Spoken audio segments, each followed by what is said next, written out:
All right, good Wednesday. Welcome into the Chase and Big Joe show right here on 102.5 The Game. Hope your Wednesday's off to a great start. It's hump day. As we get you closer to the weekend and more football action. Now, we are efforting or trying to wait on, we're waiting on Titans head coach Brian Callahan to come out and speak to the media. He's scheduled to speak at 11:50, and that dude has not been on time since he got here. So we're waiting. Now, imagine if here he is. There's Brian Callahan. See ya. You sure? Excited to get ready to go play Arizona this week. They've been in some really tight ball games. I think they've lost two games in a row now on walk-off field goals at the end of the game. So they've played a physical brand of football in the front. They've run the ball well in their past games.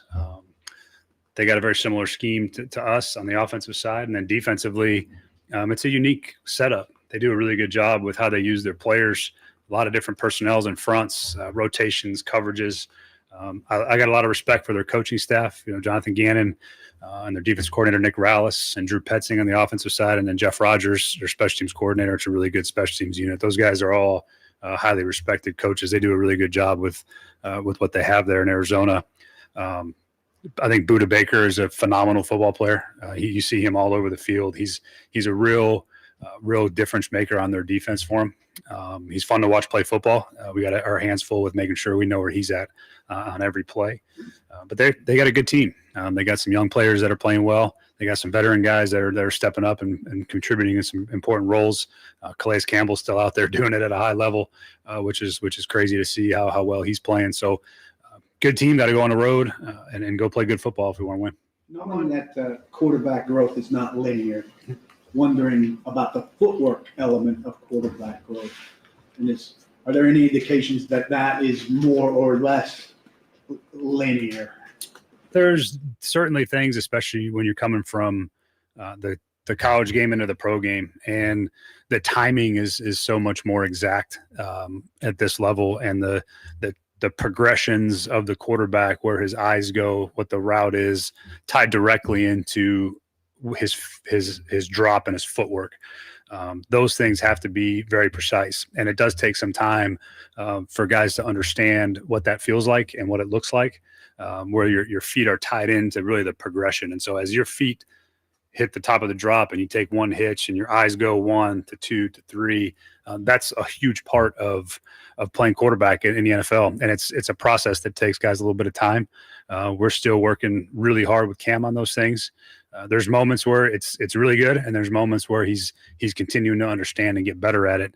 Those are high areas of focus for us in terms of the timing of the passing game, with tied in with his footwork and the discipline and patience of the footwork too. That's all a huge part of it. So it's a constant work in progress, and there's signs where it looks really good, and then we have moments where we got to keep correcting it. So I'd say the best thing is it's a work in progress. In terms of football, Cam's comments after the game the other day, but and certainly showed competitive spirit, fire, etc.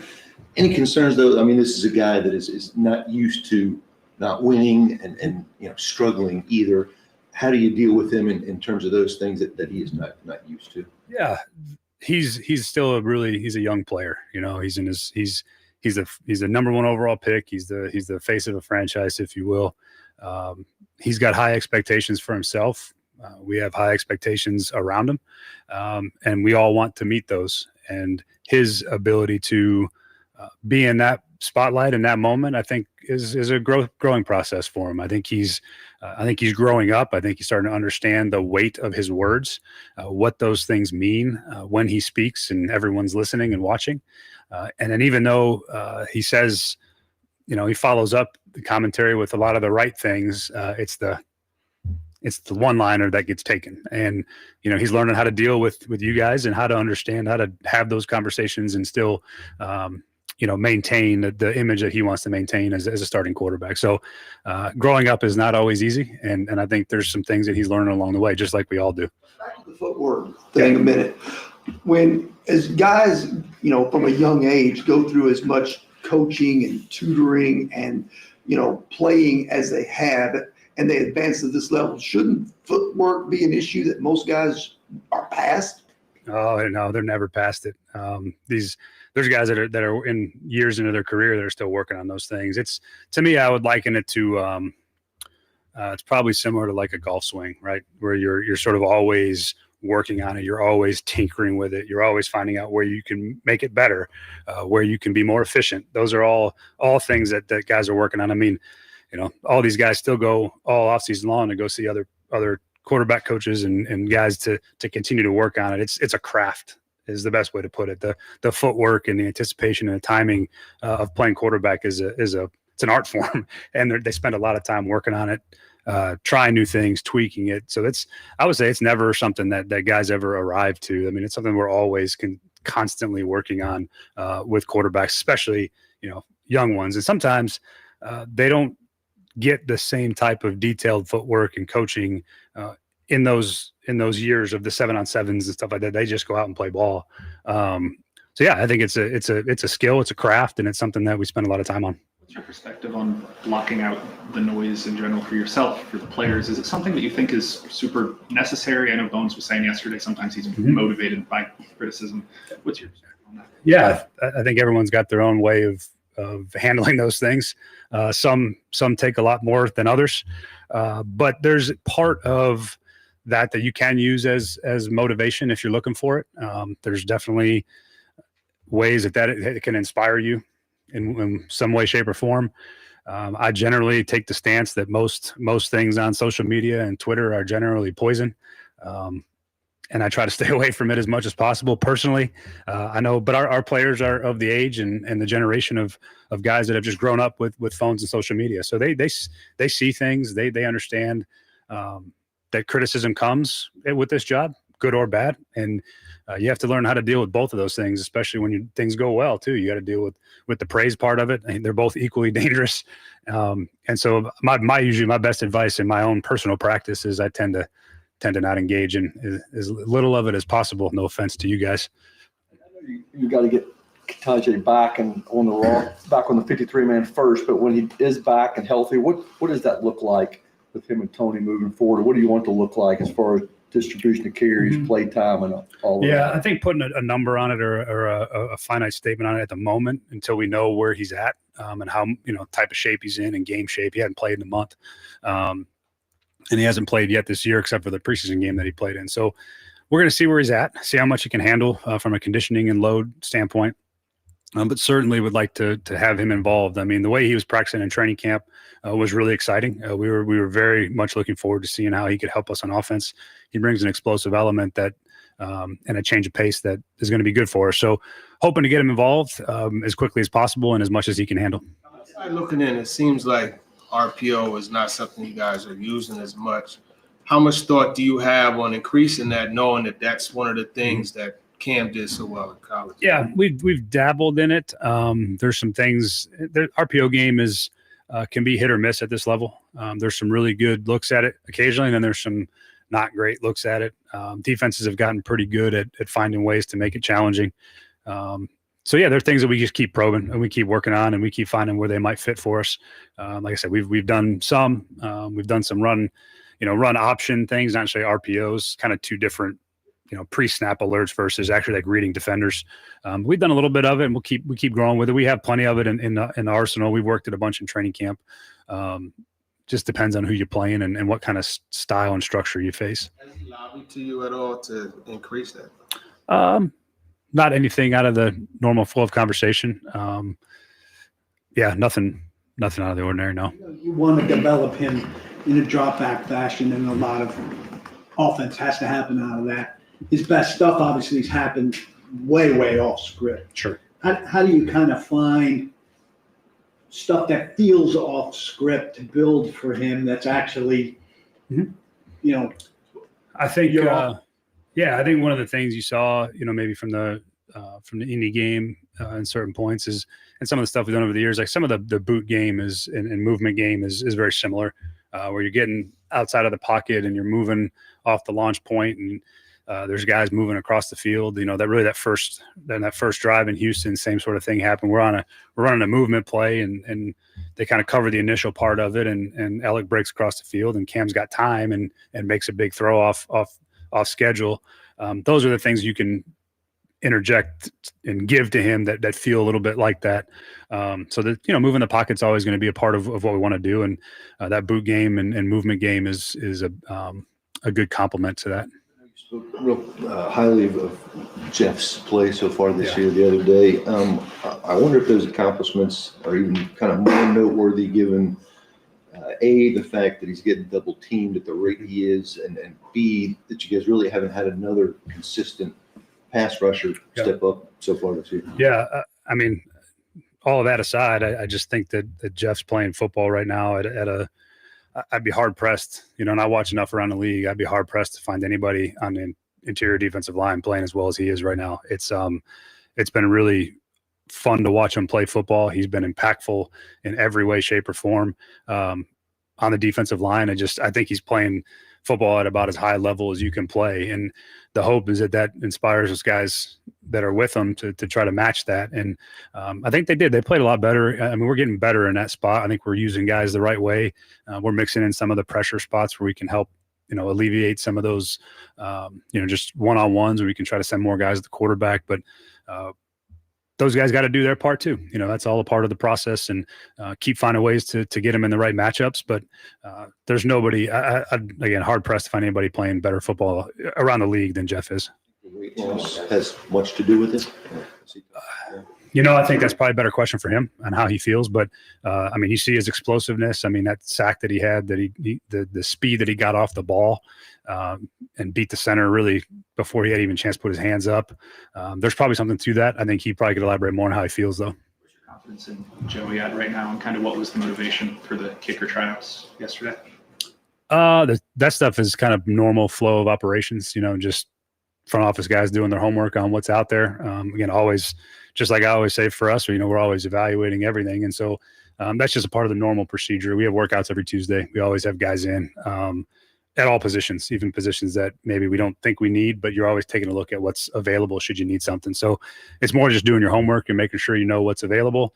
But my confidence in Joey is sky high. I think, and I even talked to him in the locker room before we came out after halftime and just, I was like, hey, you know what kind of game it's going to be. We're coming right back to you. And he knows that. He's been fantastic for us.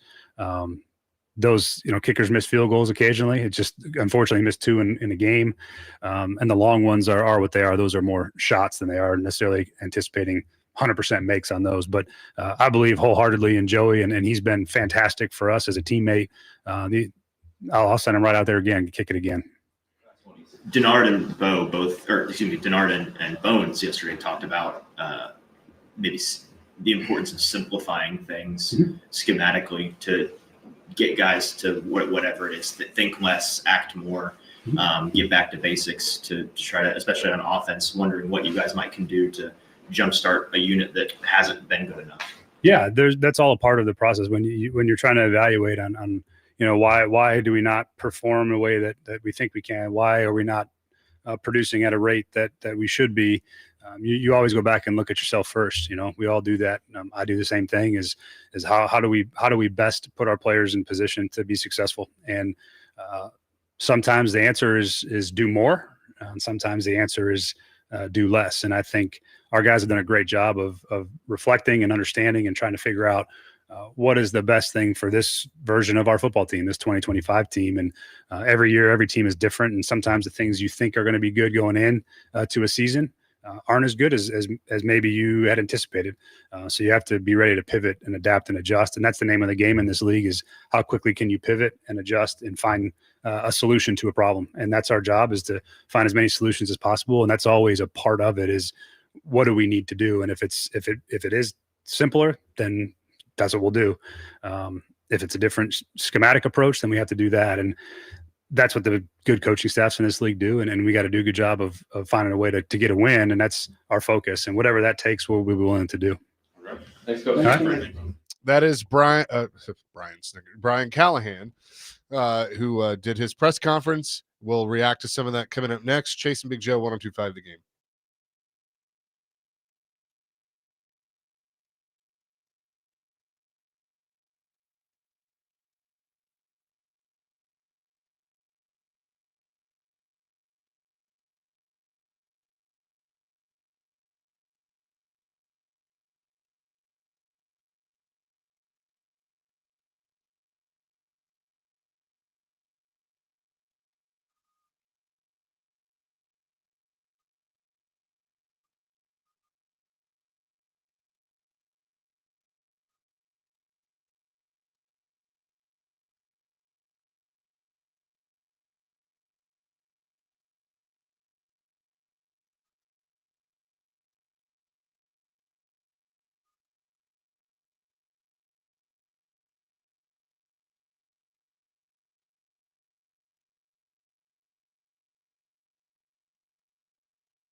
Chase and Big Joe, 102.5 The Game on this Wednesday. He's Big Joe, Chase McCabe here, Dr. Crane there, and Brian Callahan talking about footwork. Good stuff.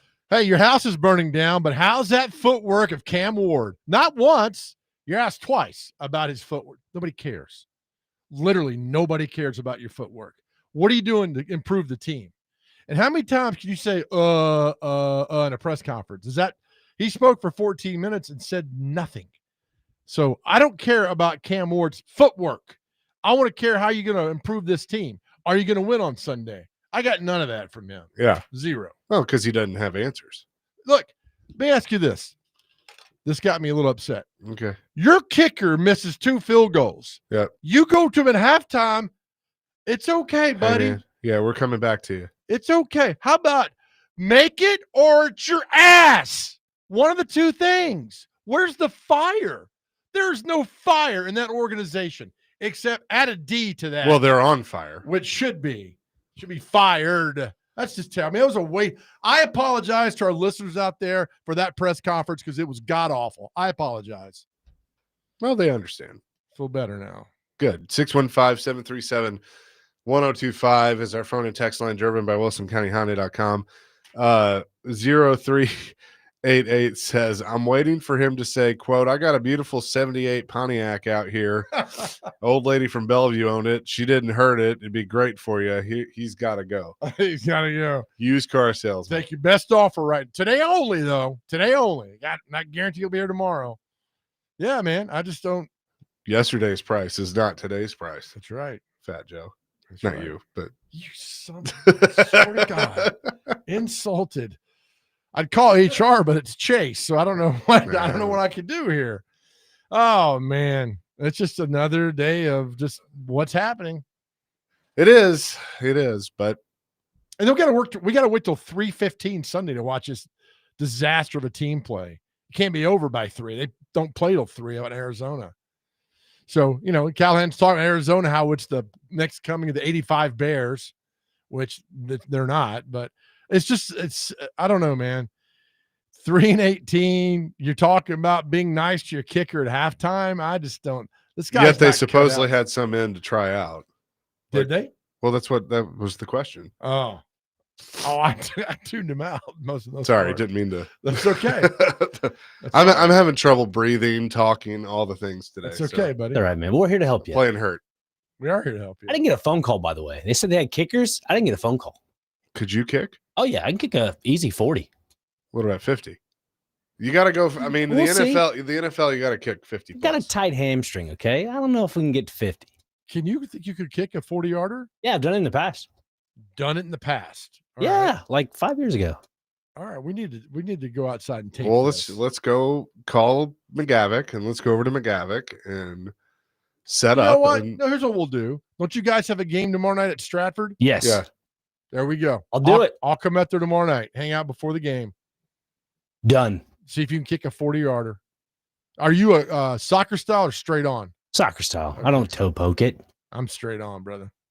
Hit me in the top of the head like Well, you can long super snap toe. to him. I can long snap to you. But hit me on the head like the old super toe toy. Do I have to hold it?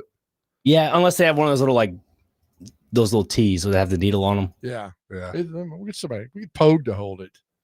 Well, he probably can't get back up after he. I mean, I couldn't either. That's the problem. Well, Coach tomorrow Spears night will. at Stratford. What's the game tomorrow night is East at Stratford, right? Yeah. Yep. Okay. You two guys are on the call, and Coach Bubba Spears. I'll come out there and we'll do this tomorrow night. Okay. Good. See if we can do it. That'll be fun. Be a lot of At fun. the rate I'm going, you might be doing play-by-play. This might be more fun than listening to Brian Callahan press conference. I mean, that's just terrible. Is that our question of the day? How far do we think Dr. Crane can kick a field goal? He says 40. So who knows? So that would be from the, what is it? 23. 23? Yeah. I need you to go out. Yeah, I like Chase's. That's got to be closer to 50, man. Well, let's start. I mean, let's start. He says 40. So Okay. let's do that, and then we'll back it up 5 yards. And if you miss it, Brian Callahan's going to tell you it's going to be okay Yeah. in this world. Yeah. It really is going to be okay if you miss field goals. Hey, and here's the best part.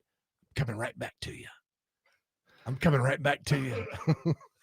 Hair Metal Henry says, I'm starting a petition, boys. The Penn State slogan is "We Are," and they play in Happy Valley. I want the Titans to change their slogan to "We Ass" and play in Crappy Valley. Henry, that might be one of the funniest things I've already seen a few T-shirts around town that say that they'll on be there. there. Yeah.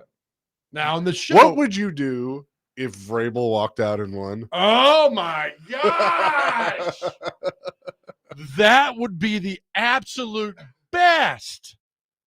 Holy cow! Now if he doesn't, I'm disappointed. Yeah. I'm extremely disappointed. Mike Vrabel does not walk out in a T-shirt that says "We Ass." Again, we're not fans of the language on this show. This is a family show, but still, I would have that would be the best. Now, if he doesn't, I'll be upset.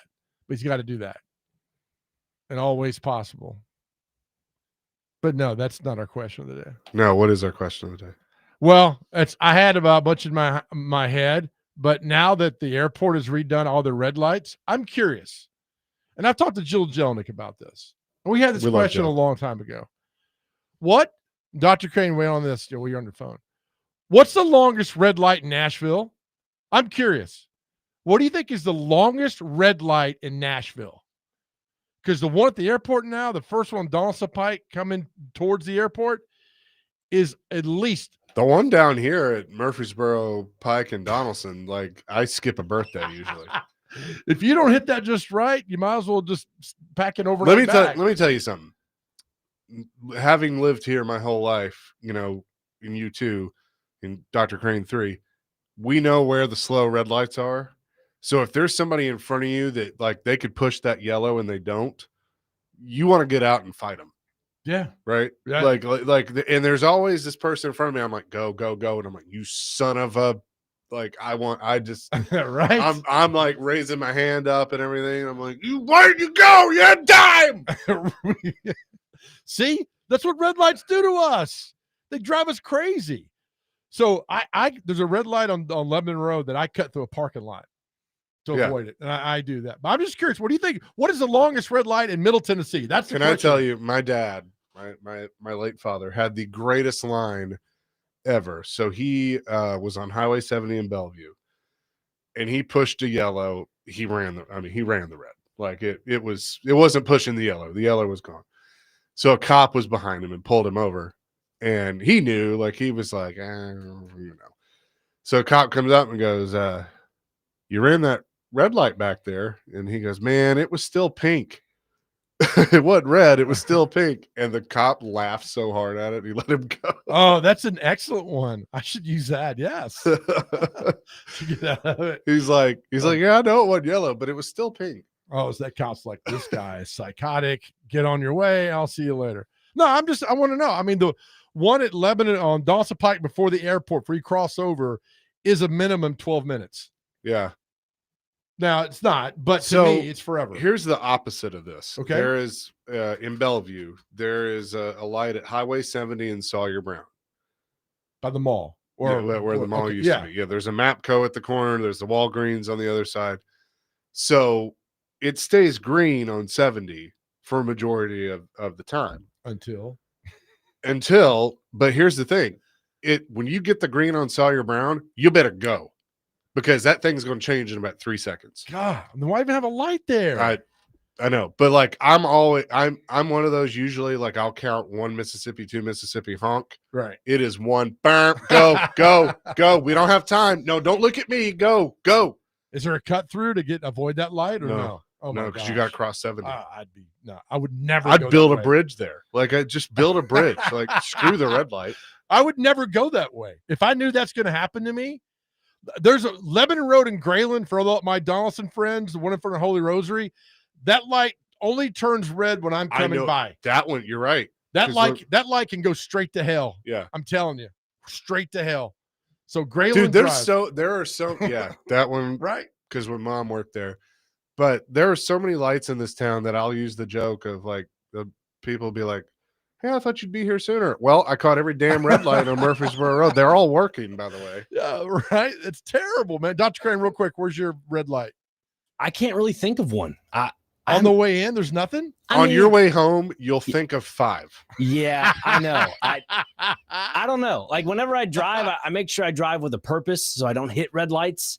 But I get stuck behind some slow pokes every now and then. But besides that, I mean, I see a couple lights here and there, but nothing really comes to mind. Nothing on Nolansville Road that drives you insane? I mean, maybe the one on Limbar Drive over there, if you know what there I'm talking you go. about. Hell yeah, I that's think one. That's one for sure because they have that.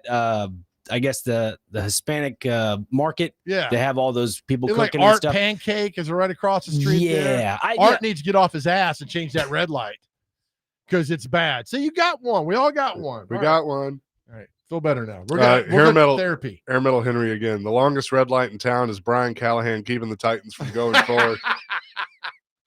Oh, Henry, God bless you, man. 2513. Have a We Ass shirt made and ship it to New England with a note from Vrabel, your warm up shirt for the New England game. Oh my God. Mike wants you to know, it's illegal to cut past a red light on purpose. Only if you get caught, buddy. Here's the deal. Mike, now you got me on one. Oh, yes. We have a lot of men and women of Metro law enforcement and other law enforcement agencies that listen to this show and this station, and we appreciate everything that they do to keep us safe on the streets. I would think that they have a better use of their time in catching criminals and other things than pulling Joe Dubin over for cutting through a gas station parking lot. But here's the deal. If I see you, then I stop at the gas station, right? And I'm like, I'm getting gas. No big deal. Right. So, yeah, we have – but I think avoiding now our great law enforcement that listens, I think avoiding a red light is – I think he's right. I think it is illegal. Yeah. It is illegal. I mean, there are – we've gone through this. The remote starting your car, or letting your car heat up or whatever. Hazard lights, like the flash your high beams. Yes, that's right. These are all things that in the book are illegal. And if you want to be those people that is completely by the book, that's fine. That's you. But at the end of the day, like, should we not waste our time on dumb stuff like that? And let's focus on what's more important. I agree with you on that. Now, going 80 down Murfreesboro Pike, okay, yeah, we should probably do something about Which that. is any other minute as you watch it out our window here. But, yeah. So, yeah, this is a therapy session, 803 again. We're going to get this off our chest. Yeah. All right, we have more of these, and we will read some of these and talk Titans and all that stuff. Coming up next, 102.5 The Game.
This song always makes me feel good. That and Jimmy Buffett.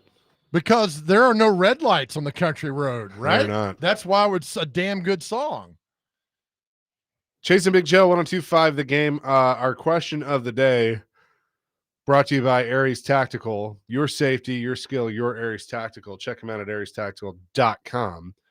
Is the longest red light in Nashville Or Middle Tennessee. We got a lot. There were of a few in listeners. Murfreesboro. I was in Murfreesboro this morning. Right? They said hi. by the way. They're everywhere. So anywhere in Middle Tennessee, we think the longest red light is, and I've got a few answers here. I mean, it's always it seems like it's. I know it's not eternity, but my God, it seems like eternity when you're stuck there. 3837. The light exiting Ascension St. Thomas West Hospital onto West End. 3 minutes red, 15 seconds green every single time. That's right. That's true. Yep. Gino, Harding Place in Nolansville. Yeah, there you go, Dr. Crane. That's one on your side of town. Yes, that's right. Thomas in Nashville. Dude, the red light in front of the Cash Saver in Lebanon is treacherous. It takes so freaking long. Shout out to Eddie and everyone at the Cash Saver. Thanks, guys. Cutting through the lot, man. The Cash Saver. I love it. Mike in Lebanon. The biggest issue is people on their phones when the light turns green and they're not prepared. This is very true. You got a good point. Look, if you're the top dog at the red light, Yep. got to go. It's on you. Like, I feel like at some of these lights, they're so long that it would be okay to get out and go, like, hey, are you ready for this? If you're not, I need to know. Yeah. I need to know right now. If you can't handle this, we're going to switch you out. Yes. You're going to take my car and I'm going to be top dog. We're going to switch out, but this is on you. Like, Immediately. as soon as that turns green, you got to go. I mean, there's a lot of responsibility when you're number one at a red light. The main thing being go. West and Clarksville.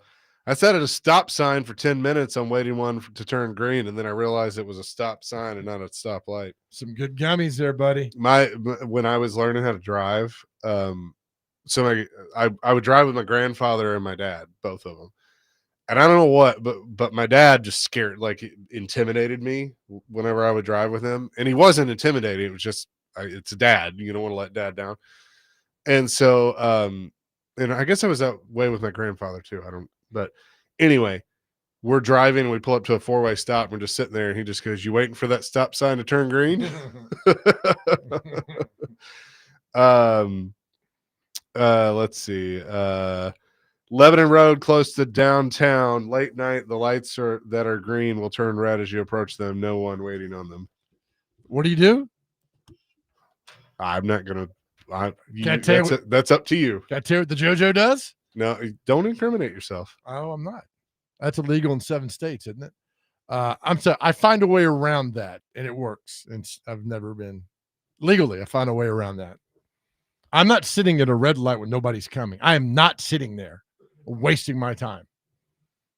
Yeah, well, I understand. Just letting you know. There's a longer text that's kind of off subject from Ben in Cumberland City. You should go read because it's addressed to you. Oh, okay.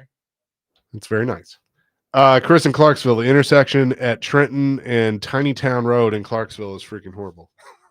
Here's the thing about Clarksville is It's so hilly. Like, there's some hills. When I went to F&M Bank Arena the other day, I'm like, how do y'all navigate these streets? Because, I mean, you're going it's like a roller coaster at Opryland. You're going straight up and then down. Clarksville is kind of outgrown itself. We love our friends in Montgomery County. Great place, great city, one of the best. But that county is just exploded. Oh yeah, I'm hearing it's might be the 4th biggest city in the state now. Is it bigger than Chattanooga? I'm hearing words. I mean, if somebody knows, let me know. Memphis, Nashville, Knoxville, and then maybe Clarksville. Yeah, I think just sit in the city. Yeah. So, but it's just outgrown itself. So there's a lot of infrastructure problems up like any place else, and part of that this whole state has that. Long red lights and stop signs, man. It's just terrible. It's like, hey, we're growing. Well, what should we do about that? Why? I don't know. We'll let the next guy figure it out. See this can? I'm just gonna kick it down the road a little bit. I mean, when somebody asked me I had to go at a meeting across town over off Church Street yesterday and had to come back on this side, and I got physically ill having to know I got to sit in traffic. I was like, oh my God, I can't do this. Yep. This one 3337. I have to go through a flashing four-way. Can y'all explain that the first person who stops goes first? Because I don't think anyone understands. Nobody on the face of this earth, I think, understands how a four-way stop works. Do you default to the right? Is that Yes. that's what I was told? Well, the way I was taught to remember it was it's not called left of way. It's, even though that's not the same, but right of way. And so in my mind, I'm always going to the right. Okay. Yeah. I think it's to the right. If a ambulance, fire truck, police officer, and a mail truck pull up to a four-way stop all at the same time, who has the right of way? Doesn't the mail truck? It is, because they're a federal employee. That's right. Yeah, that's right. We've been down this lane before, and I missed the question like 8 times. Yep. Yeah, and also, if you can get pulled over, I was told this from a good friend of mine, by like if you are, I don't know, in Lebanon driving around, you're speeding, and the airport police can pull you over because it's a state agency. I was told that they can pull you over and give you a ticket. Who can? The airport police is down there because they're a state agency. Oh yeah. They're not local. They're a state agency. Yeah. So next They time might be. Wait, are they state or federal? I don't know. One of the two. Because I thought like an airport was considered a federal. Well, I know state agencies can pull you over. Yeah. And I thought that Right. fell, even if it doesn't. So next time you want Trump can technically pull you over. Yep. Right. So next time you're on the interstate, you think you're cool blowing by an airport cop who's like, what's he doing 40 miles? They can pull you over. I would laugh so hard if like one day on TV they're like, yeah, Donald Trump was out in front of the White House pulling people over. Didn't he drive that garbage truck one day, or one of the trucks around or something? Yeah. Why not do something like that? Yeah. You know why I pulled you over? Keep going. You're going a little too fast. You just slow it down. You got a nice car. It's You a got a big nice fast car. car. You're going You gotta slow it down. Big wheels. Big wheels. Well, never mind. I'm going to stop. All right, I promise we'll talk more sports and what we got coming up at 1 o'clock. All right, 1 o'clock, we got one of my all-time favorite SEC football players, Chris Gaines, former Vanderbilt linebacker, is going to join us. He was on the last Vanderbilt football team to beat Alabama at Alabama back in 1984. Did you clear this with Mike Organ? I did clear this Okay. Mike Organ. Yes, I had to go through his secretary and then his secretary. It just took forever. But Chris was on that team in 1984, and just his thoughts on what's happening now. And Vanderbilt 1 win away from being bowl eligible. Gonna be fun for sure. Looking forward to that and much more. Chasing Big Joe, 102.5 The Game.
Chase and Big Joe 102.5, the game on this Wednesday.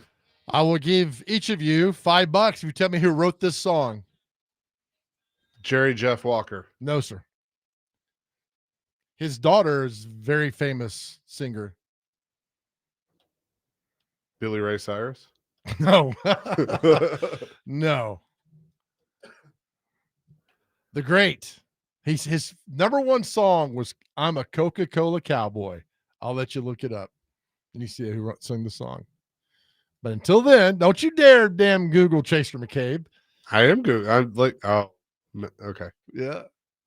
He sung that in the Harold Henry knows the movie, Every Which Way But Loose.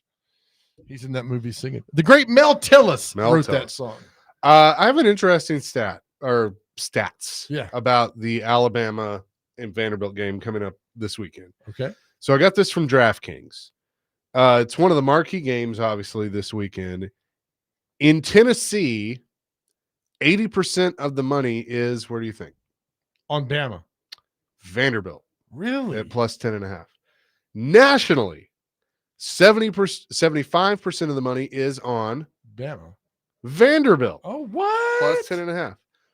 Alabama Vanderbilt is currently the second most bet college football game this week, according to DraftKings. See, this is good stuff. This is why people tune in here. Wow. Are you surprised? Not really, because I think everybody's always looking for a big underdog. You know, like we'll have, my guess is with silly underdog picks today, one of them will pick Vanderbilt. What is it, 10.5? 10.5. Which I like right now, I'm going to go ahead and take it. I mean, I'm just going to tell you, like 10 in the hook for sure. All right. I would take Bama. I just, because I look at the schedule. And because you Vanderbilt, think they'll win by at least 2 touchdowns. Yeah. And Vanderbilt, although good, has not really played a Florida State or a Georgia. You know, I mean, it's sure played Georgia State and Charleston Southern and South Carolina, Holy Virginia Rosary. Tech. Yeah. Yeah.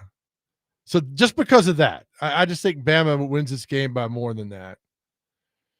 I mean, we'll see. They're going after Pavia. I mean, look, here's the thing. And I saw some of Clark Lee's press conference yesterday.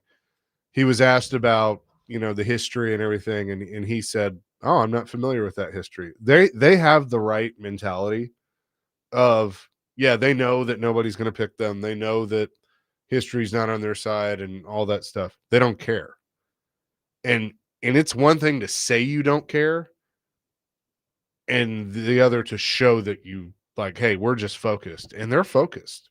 So look, it's a, you know, you want to go down there and win the game, obviously, but right now they're just like, okay, watch, just watch. Well, and the thing is, Pavia ruined their entire season and their off season. Oh yeah. Yeah. I mean, and then when Ryan Williams comes out and says, we're going to stomp him like an ant or whatever that said on that podcast, and it takes off, and they know. I mean, this is a redemption game.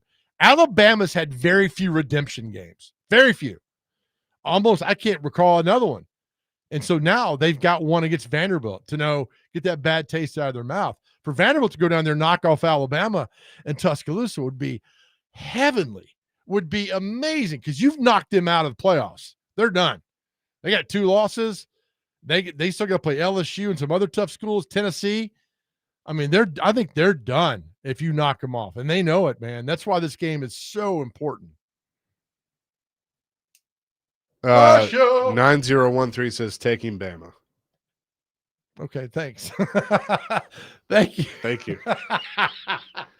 That you let time to let us know that. Yeah. They also said don't speed, arrive alive. So that's good advice too. That is good. Good advice. I think my favorite textures are the ones that just like they will just text in like they're sitting right here next to us and replying to something. So I'll like read those, but like I have no idea what you're talking about. Even better, man. It's like no, I'm sitting right there with you. Yeah, we appreciate that. That's we what do. we want. That's interesting. The money part, that really is. I wonder what people are seeing otherwise beyond the obvious of this is a good Vandy team taking on a really good Alabama team that's coming off a really emotional win. Is the emotional win part of this? That's a big win. You left a lot of emotion in Athens. Yeah. And Georgia probably should have won that game. But here's the thing. I think last year Bama was looking ahead. Because didn't they play Georgia The week before. It was the week before. I think a week or two before. Yeah. Well, there was something the week after that they were looking ahead. But Vandy was also a really good Oh, team. was it Tennessee? Maybe. Yeah. Okay. Maybe that was Yeah, it. because they rushed the field Right. at both places. Yeah, I don't. But again, I mean that the whole thing is if Alabama gets so focused on Pavia, somebody else has got to stand up and beat them. That's it. If you're so focused, Alabama's not going to let Diego Pavia himself beat them. Here's the biggest difference than anything they have ever faced with Vanderbilt. You got the quarterback. You got multiple weapons through the air with Sherrill and Stowers. You got a run game. And you have something. This is the big one.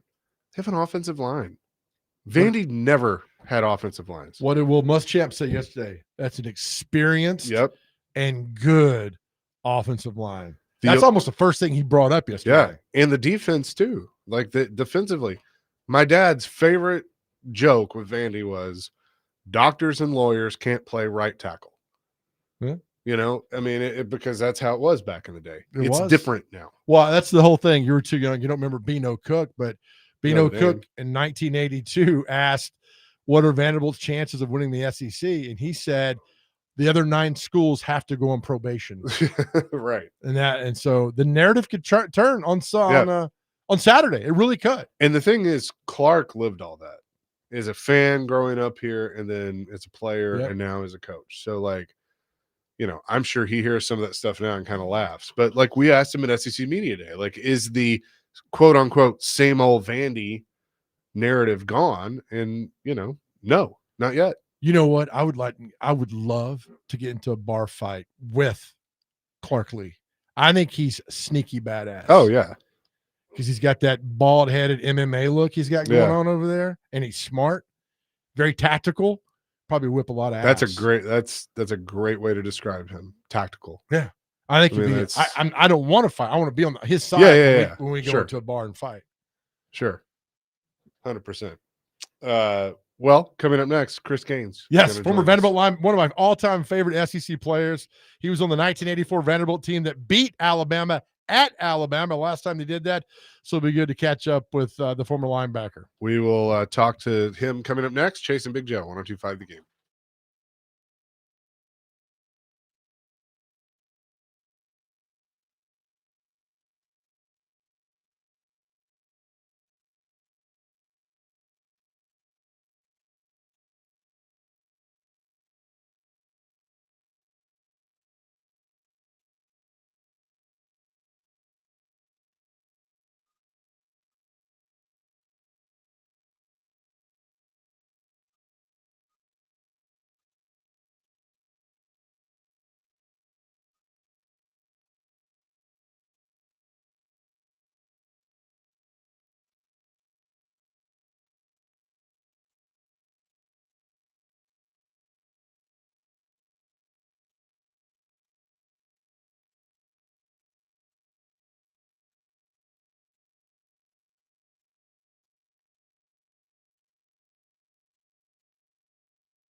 Hour number 2, Chasing Big Joe, 102.5 The Game on this Wednesday.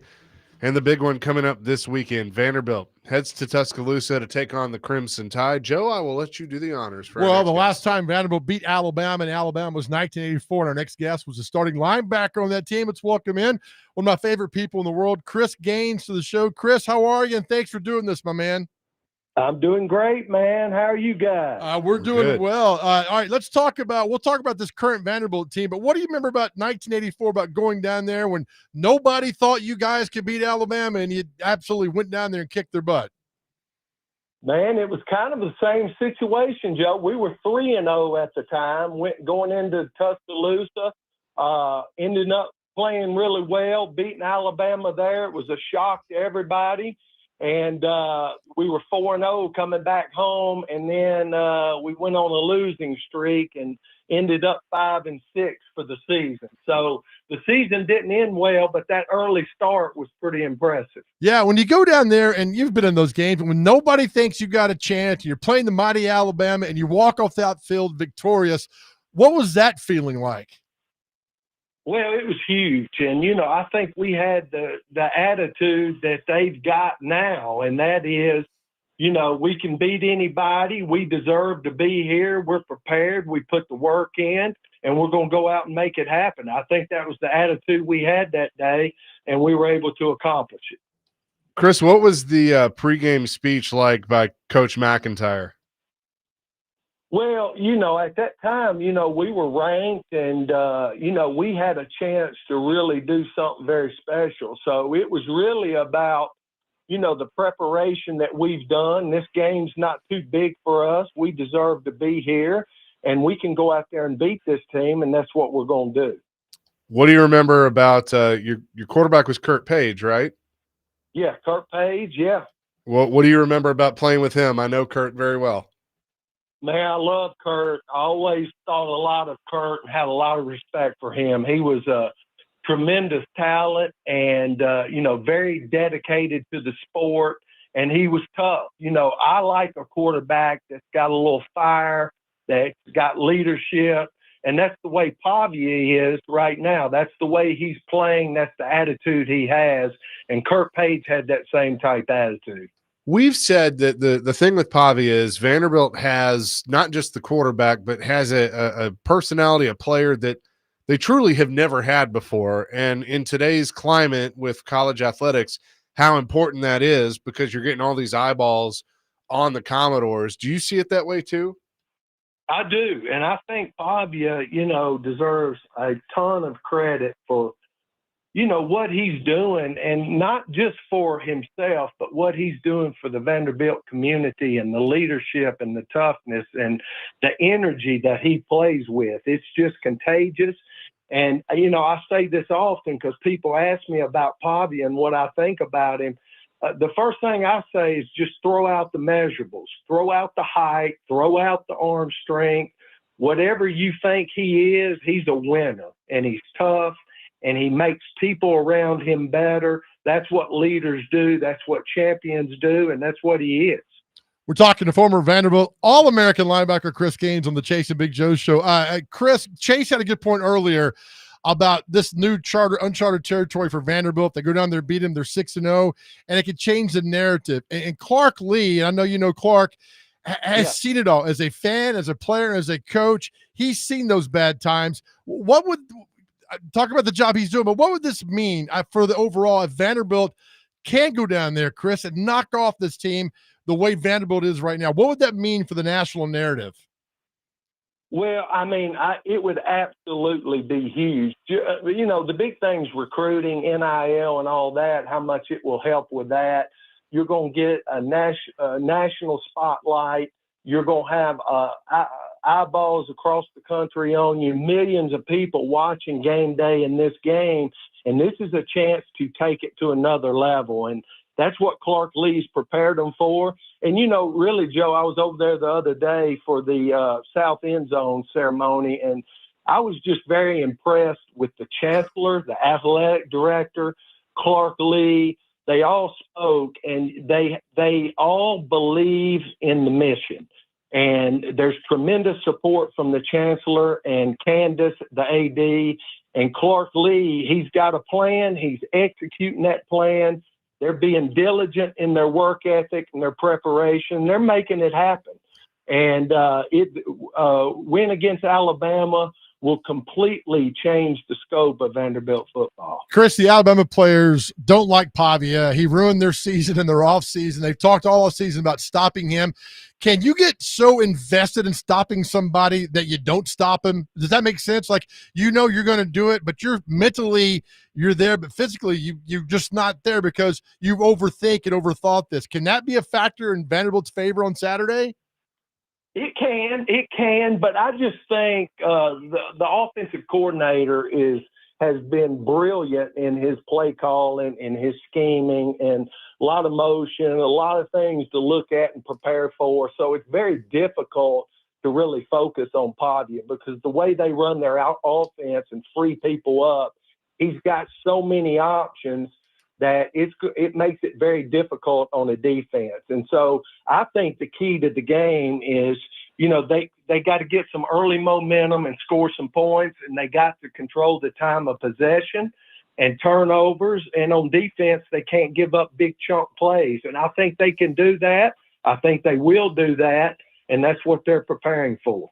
Chris Gaines is with us. Chris, I've lived here my whole life, and I had two choices with college teams when I was born, and I went with the black and gold and have been, since I was a young kid. And so to see them have the success that they have now is really special for me. But I feel like that we're slowly seeing, and you mentioned, the chancellor and the AD and Clark and all of that, it's just the buy-in internally is finally where it needs to be for the athletics and in all sports to move forward. That's got to be special for you.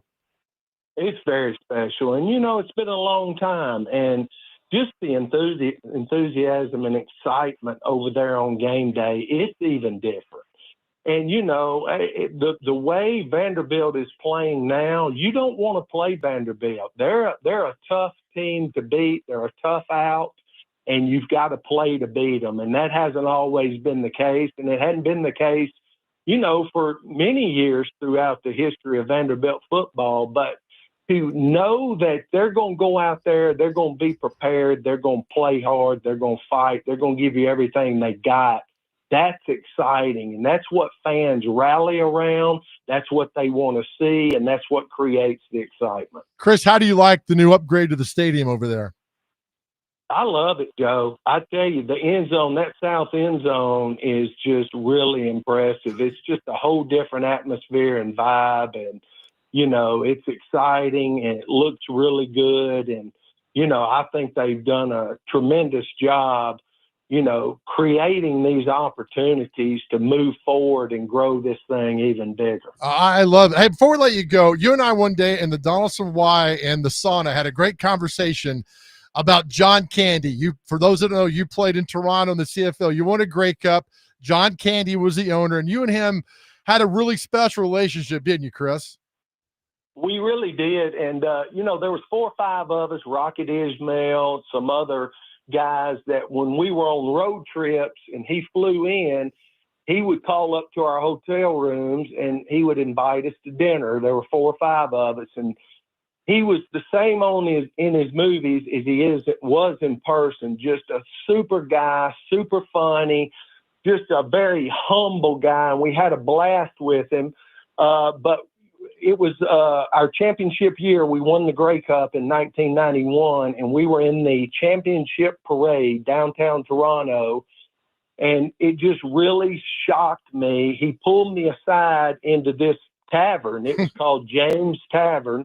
I'll never forget it. We sat at a booth, and he said, "Chris, what do you plan to do now that you've retired?" And I said, "Well, outside of football, strength and conditioning is my passion, and I want to be a strength coach."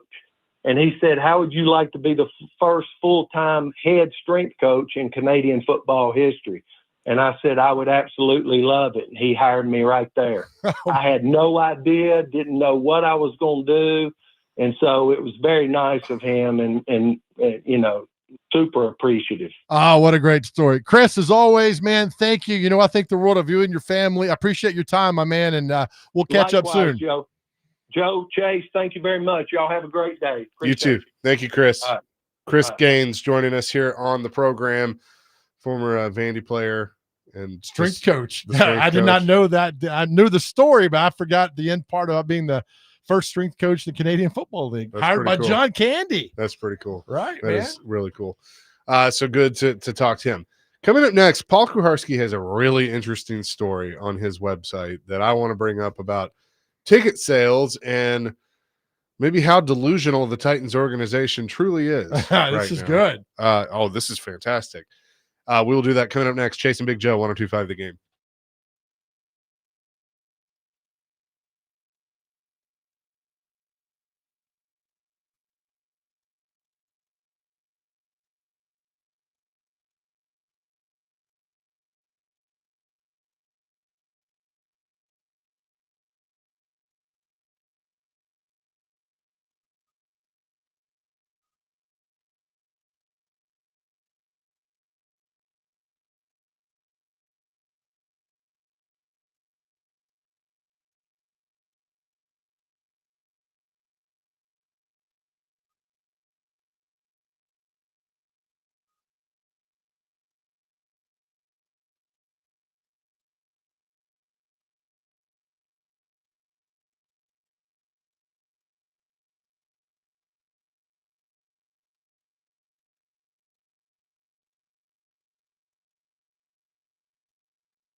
because we are having a limited time offer only on everything. Wow, this is my lucky day. Ask him his name. What is your name, sir? I am Bill Buttlicker. Really, that's your real name? How dare you? My family built this country, by the way. Be respectful, Dwight, please. Yes, Michael. Boundaries, Dwight. Come on. I'm sorry, Mr. Buttlicker. As I was saying, Son, we're you just having a have to speak limited up a little bit louder. I'm hard of hearing. he's hard if he's an old man. Okay, as I was saying, right now Yeah, we you are gotta having. talk louder. Okay, our prices have never been lower. Son, you have to talk louder. Never been lower. Louder, son! Buttlicker, our prices have never been lower. Stop. Is that the Titans ticket reps now? Oh my gosh, that's good. Good job, Dr. Crane. Well done. Well done. The Office stand the test of time. So Paul Kuharski at his website, paulkuharski.com, this is what the headline of the article says. Titans ticket rep tells potential customer, quote, "Our fan base is very happy," end quote. And then Paul opens it with, the Tennessee Titans are 0-4 and carry a 10-game losing streak. But a ticket representative pushing a sale for the new Nissan Stadium assured one potential customer in a text that fans are very happy. And the text says, "We are 75% sold out of the new stadium. We just converted all of our current members over. So our fan base is very happy." All right. Let me ask you this. What are they supposed to do? Well, Keep going.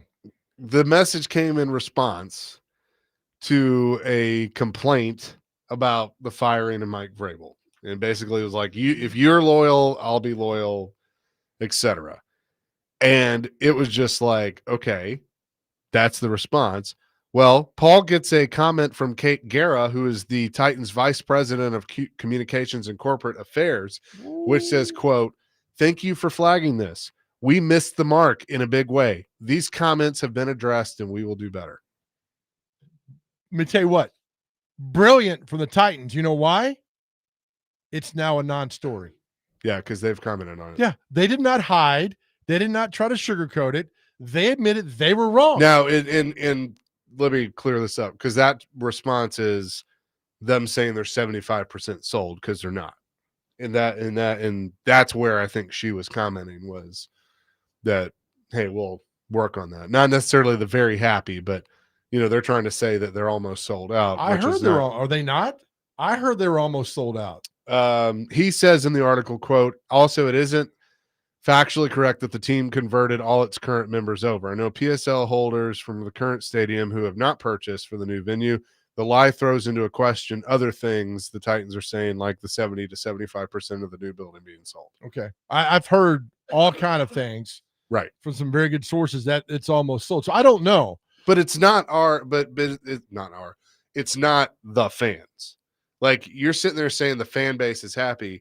You may be selling your new stadium out, but you're selling it to corporations and people that aren't truly fans. You've essentially ousted your fan base, because most of them are not going to be able to afford the new stadium. Read the tweet or with the text again from the Titans fan to the fan.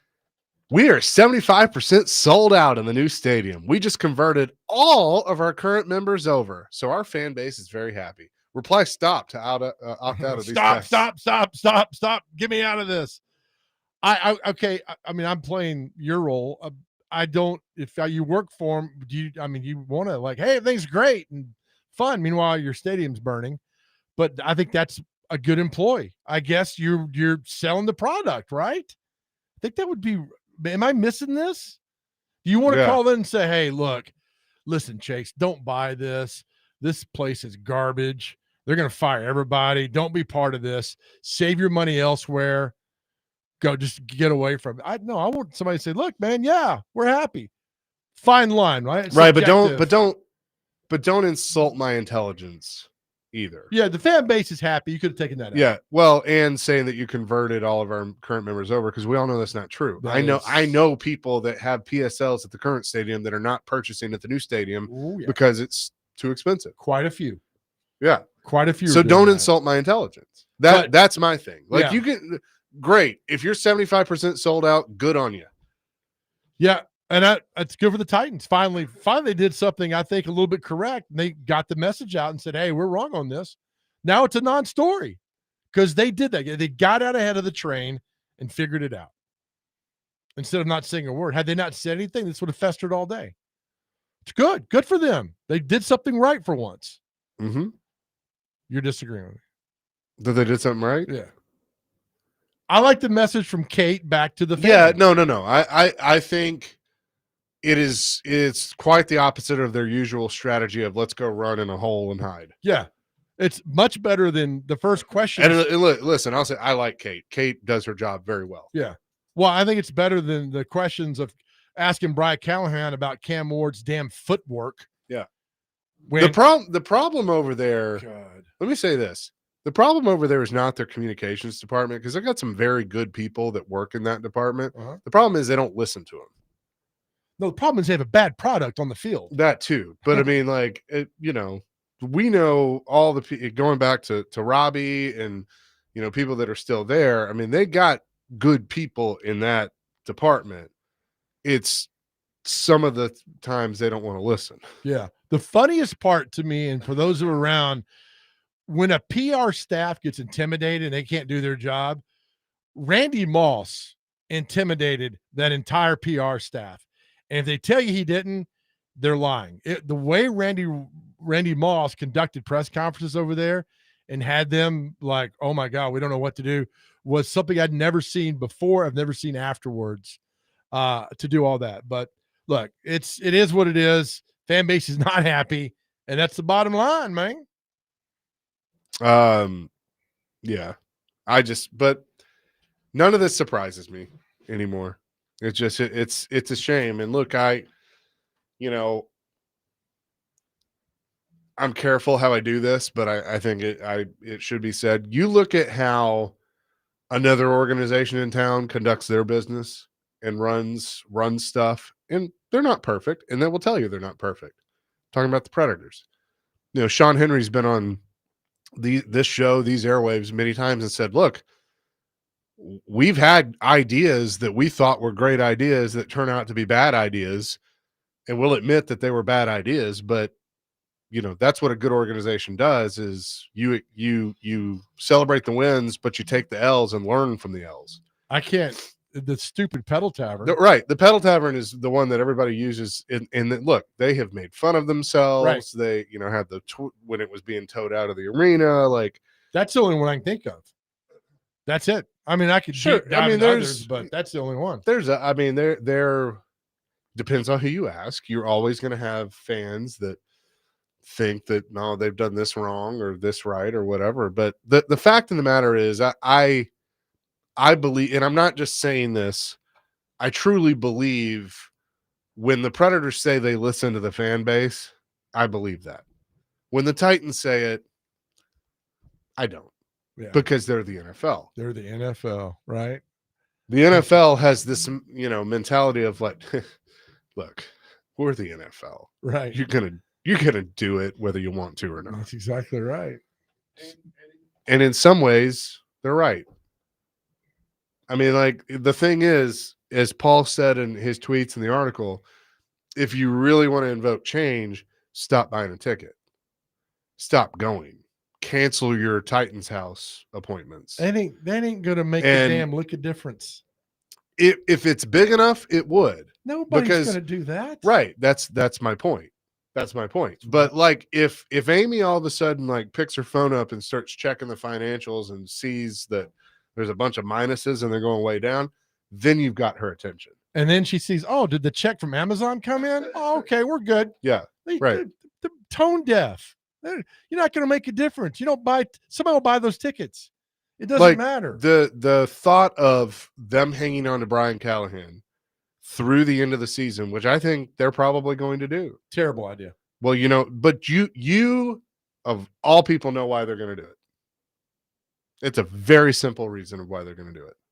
Because they don't want to pay. They don't want to. I don't know. They don't want to. They'd have to pay him for this year, which they got to do anyway. So, okay, they'd have to pay an interim. Then they'd have to turn around, fire the whole staff, pay that off, which again, they're going to still have to do, but they look at it as, well, let's knock a year off and then I don't have to pay an interim coach. Although Because when you promote, here's the thing: when you promote someone, let's say like they call Nick Frazier tomorrow and say, "Hey, we want to bring you in to be the interim head coach." Cool. You gonna pay me like a head coach? No, I'm not. Then I'm not taking the job. I'll find somebody else.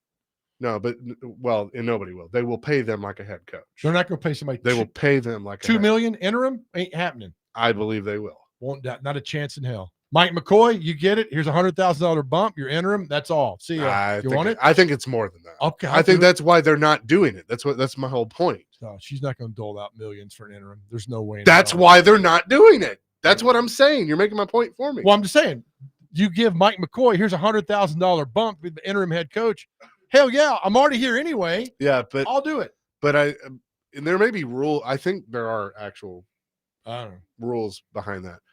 But that's my point. She's like, I don't want to pay a guy to go away, pay a guy to do his job for the rest of the year, and then pay another guy to come in and be the new guy. So this would be because she's already paying 2 GMs not to do their job.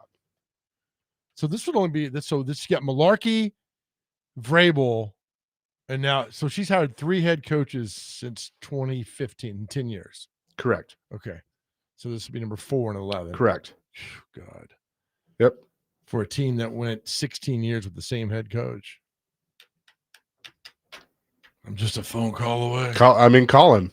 I would take that right now today. Down the block. Be there in a second.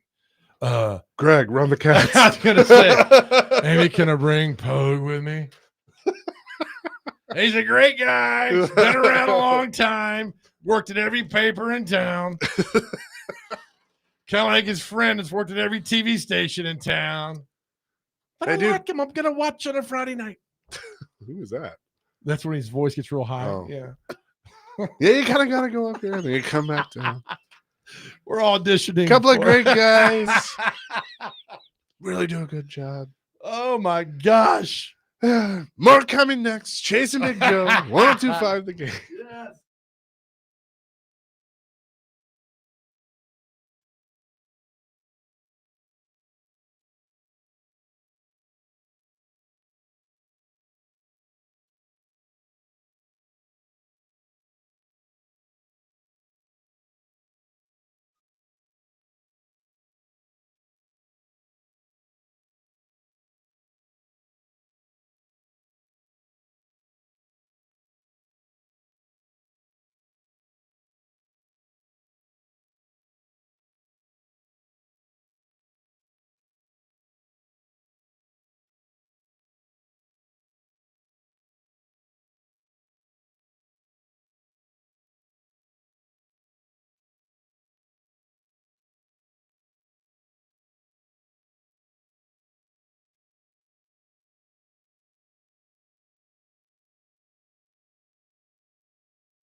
Chasing Big Joe, 102.5 the game on this Wednesday.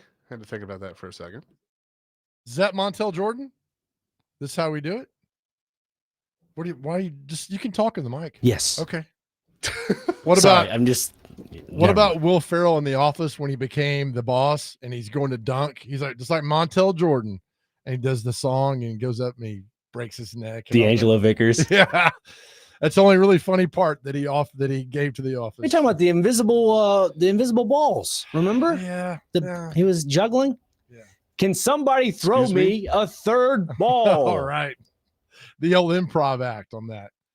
Good times, man. All right, Chase, I Great got something for times. you. Great times. We have. Go ahead. Should we take a call first? Or Oh, hell Okay, yeah. cool. Please. Yeah. God, All right. yes. Thank you. Jim wants to weigh in on the Titans. Jim, what's up? Hey guys, 2 points. First, the Titans rep saying the fan base is happy. WTF universe are they living in, for God's sake? Yeah, that's a great question. To my question, so we always talk about the Titans not wanting to blow money or not wanting to spend money, but really my question is, the end of each year, I don't know if they're a publicly traded company or whatever, what do the Titans make profit-wise? Do they make a profit? Do they lose money? I mean, do they have tax accountants that play tricks and they can show a loss? But do they make a profit? If you know, let me know. Thanks for the call, Jim. Thanks for the call I from mean, the tarmac at the airport, Jim. I would assume yes. I mean, it's the NFL. I would assume. I don't know, and I don't believe they have to disclose that. Well, I don't think they're in it to lose money. I mean, that's a good point. I mean, they're billionaire. The owners, the NFL owners, are billionaires for a reason. Exactly right. So who knows? I'm sure they can construct it a way like, hey, we're barely making it, but they're not have to give it to us. As far as I know, they're making good money. Speaking of making money, Chaser. All right, yeah. I have the SEC most expensive rosters according to this list. You know what cracks me up? Yeah. You are like the quickest to get away from the Titans of anyone I know. Do you like talking about No, right? I don't, but it just cracks me up. I think, look, I don't think I got a pulse of anybody in the city besides my own, but when I talk to people about the Titans, the reaction I get is like, God, they suck. Yeah. And there's no other thing past that. They're not caring about Cam Ward's footwork, which some people are, which I find that quite amusing. They just like, all right, when they going to win? I mean, so yeah, we got to sit up here and talk about, and I understand that. But at some point, it's like, all right, I have beaten the horse on this Wednesday. Yeah. Time to move down the path. Yeah. Okay, go on. No, that's just me. That's it. You're right. Just to let you guys know real quick, the Titans are making some money. 2024 revenue was $582 million, and that's according to Forbes. They're doing okay. They're doing all right. Barely scratching through. Amy's got to get a new barely lease. getting by. Oh my gosh. I'm sorry. Now you've got me started on it. I tell you, you'll sit there and do it all day long. I'll tell you what's going on. They don't know what the blank they're doing. All right, here we go. Expensive rosters. Are these teams getting their bang for the buck in the SEC? According to this from Next Round Live, the website, the stat of the day, Vanderbilt's paying $4 million for their roster, which is the lowest in the SEC. Value or not a value? Who's that? Vanderbilt. I would say a value right now. Kentucky's getting paid $4.2 million. Below, because they're terrible. Mississippi State, $5 million. They're 14th in the league. Up. Arkansas, their roster is $6.5 million. They're not getting their value. Ole Miss, surprising enough, is only $8.9 million. Above value. Carolina, $10.2 million. Below.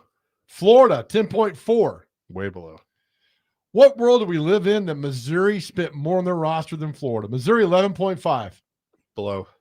Auburn. Well, they're 4-0, aren't they? They're 4-0. Yeah, okay. Auburn, 12.3 million. They're probably getting it right now. But you're paying for the name there too. True. I guess. Oklahoma, 12.8 million. Yeah, they're where they should be probably. A&M, 13.9. Yep. Tennessee, 14 million. Yeah. Georgia, their roster, 14.9 million. Wow. Not bad. Yeah, I'd say yeah. Take a little jump at 16.5. LSU. For the most part. And then the top two, who do you think number one is? Alabama. Texas. Oh, Texas. Then Alabama. 19.7. They're below. Alabama, 19.5. I agree about So Arch Manning in Texas. So what was Vandy? 5? 4, the 4. lowest. So if Vanderbilt beats Alabama on Saturday at Tuscaloosa, a $15 million difference in payroll. $15.5 million difference. Plus, Rimmer has it, Pavia's getting around too. So half of your NIL money is going to Pavia. Right. Which is fine because you're winning games and all Sure. that other good stuff. That just shows you how building this doesn't That's crazy, matter. man. You get good players in, you could do anything. Having the most expensive roster does not guarantee you anything except having the most expensive roster in the SEC. That's all it does. And that's why I think it's so important that, I mean, look, there's going to be players that all they care about is money. But that's why I think it's important for Vanderbilt to continue doing what they're doing, because then, you know, the money, if you have success and you win, the other stuff will come with it. Right. Like, and so if they beat Bama this weekend, let's say they finish the year 11-1 and they're in the playoff, that they will reap the rewards of that. Now the price will go up, but there'll be players that look at that like, hey, I want to be a part of that in Nashville. Mm-hmm. And then you're going to have businesses and stuff. Hey, we want in, you know, because now look at you. Winning begats winning, begats Bingo. winning, begats Bingo. winning. And you see what happens off of all that. I had a really good point I was going to make. Now I forgot about it. You made a couple. Not really. I'm good for about one a week. Yeah. I can take care of you there. Pavia, money, things that are happening that are going on. Dang, I had a really good one. I forgot what it was now to do all that. Yeah. So, you know, the roster. You're handsome. So that's, you know, that goes without saying. I heard that laugh back there. God dang it. I had something I was going to say. He's handsome. He's talented. He's beautiful. He's probably a little bit on the big side here. You got to bring him down a little bit. You know what I mean? Probably a little bit too big for his pants. You got to bring him down. Give him a Diet Coke or two. Press the red button. Bring it in here. Bobby, help him out. Achoo. Oh, man. I had a good. Now it's going to bug me for a little bit. What I was trying to say about football, the rosters and SEC. And, I know what I'm saying. Do you remember the first time you heard about NIL? Yeah. What was the first one you heard about it? Well, it was the lawsuit with the video game. The first time. Well, about an individual player doing it.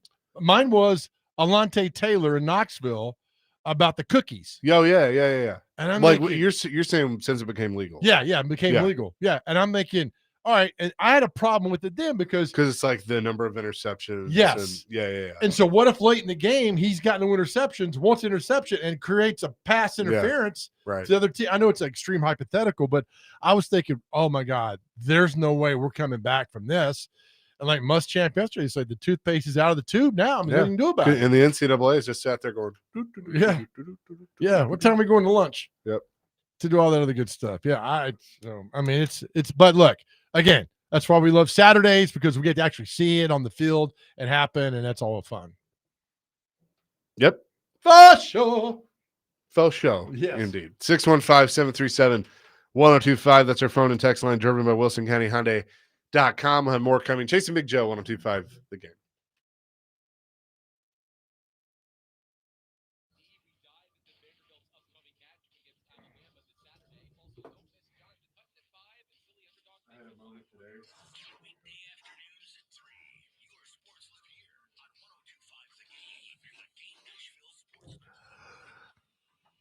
All right, hey guys, Big Joe here. Let's talk about anxiety and depression. You know, 2 words that can just wreck your life if you let them.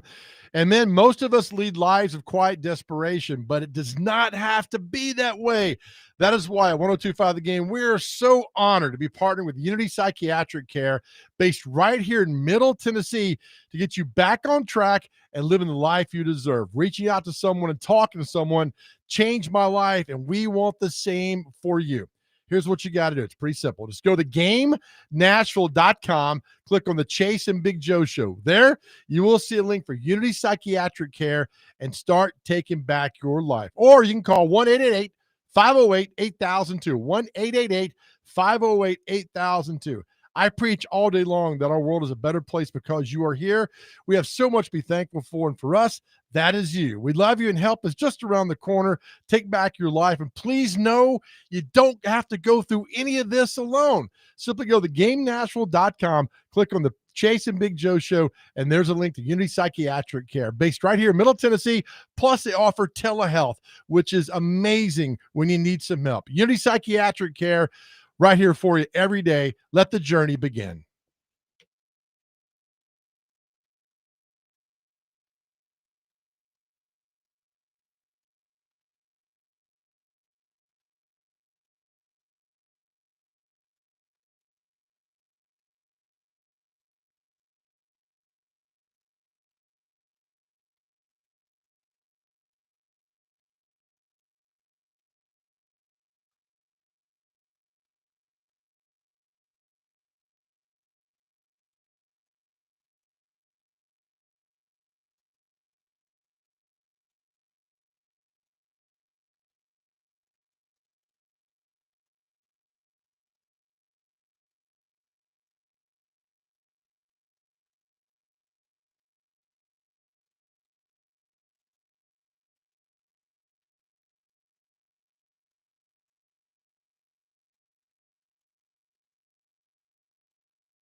But you can see me get it.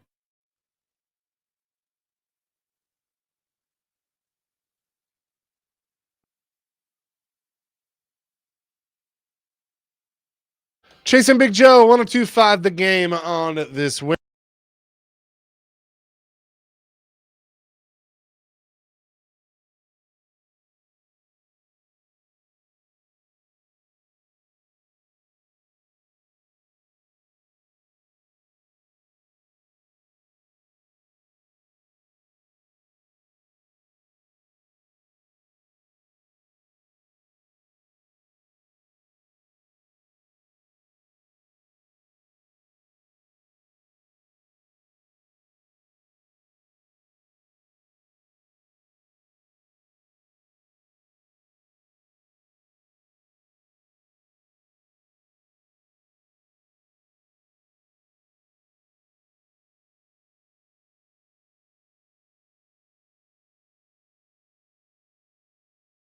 No. I totally forgot about that guy on the team. He did talk about Cam Ward's footwork, which was really well, good. I heard that, but But and they've activated, I guess, or Tajay Spears. They put him in the return window, so he's practicing. They haven't activated him yet, but Like at Walgreens. yes, Here you go. yeah, he's activated. They come by and pick him up in the return your, window. Your prescription's ready. Your running back's ready. Hey, Coach, good to see you. I have a prescription for Brian. Brian on aisle 5. Brian, aisle 5.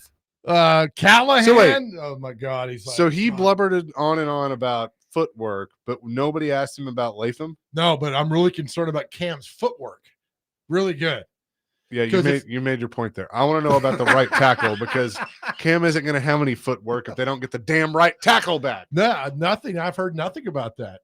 But you know what I'm waiting on? Catch a strep, man. I'm telling you, you got nothing to lose. I'm going, I know you're not rolling your eyes. I don't give a damn. But I got to see him. Yeah, anyway, you can look up Latham. He's still hurt, whatever. We might put you in there Friday or Sunday at Chase at right tackle. Could be worse. I'll pass. Just hey, well, how much? Hang on. Kick step jab. How much are we? Jab. How much are we talking?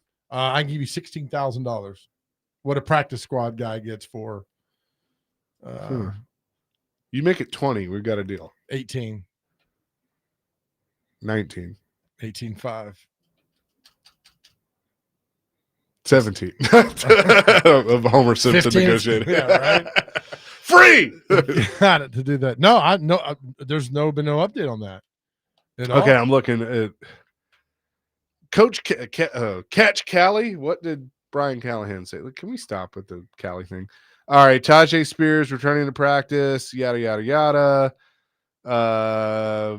Callahan was asked about kicker tryouts. Great. Okay, here we go. On the way out of the room, Callahan was asked about right tackle J.C. Latham's potential return. Quote, "We'll see." Callahan said Latham is trending upward and getting closer, and it's a matter of which day returns. Latham hasn't played since week 1. So you happy now? So he's on the way out. On the way out. Hey, by the way, J.C. Latham, oh, he's still on the team? Cool. Yeah. How's he feeling? Is he going to play anytime soon? Yeah, we'll see. Blah, blah, blah, blah, blah, blah. Out the door.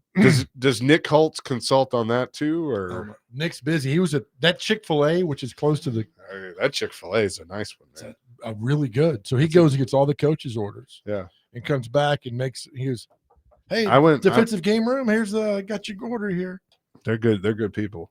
Yeah. So I mean, look, yeah, Nick Holtz, I guess. It's a Chick-fil-A guy. Or as my late grandfather used to call it, Chick-a-flick.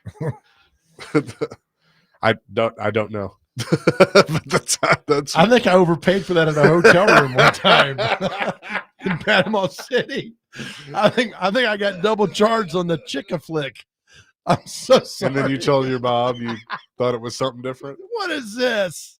I didn't order that. Oh, what's this on my credit card? I have no idea, Mom. I think you were hacked. What does that even mean in 1987? I don't know. Kids today don't appreciate you get the scrambled TV and you're trying to like look at it and make out something. What are we looking up?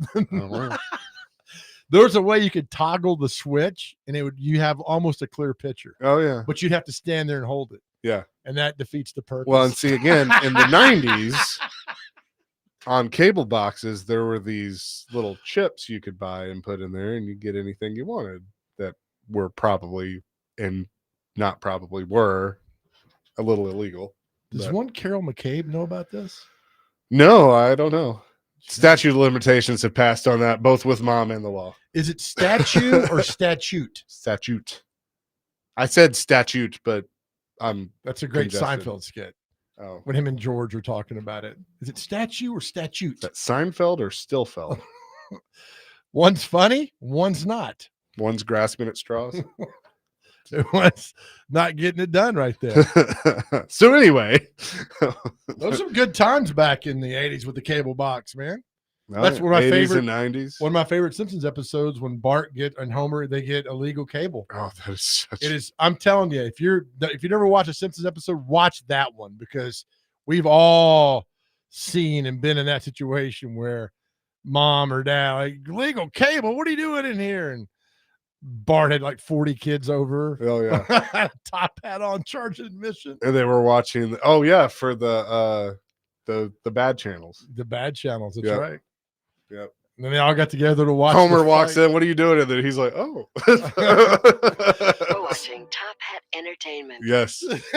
Yes, that's it.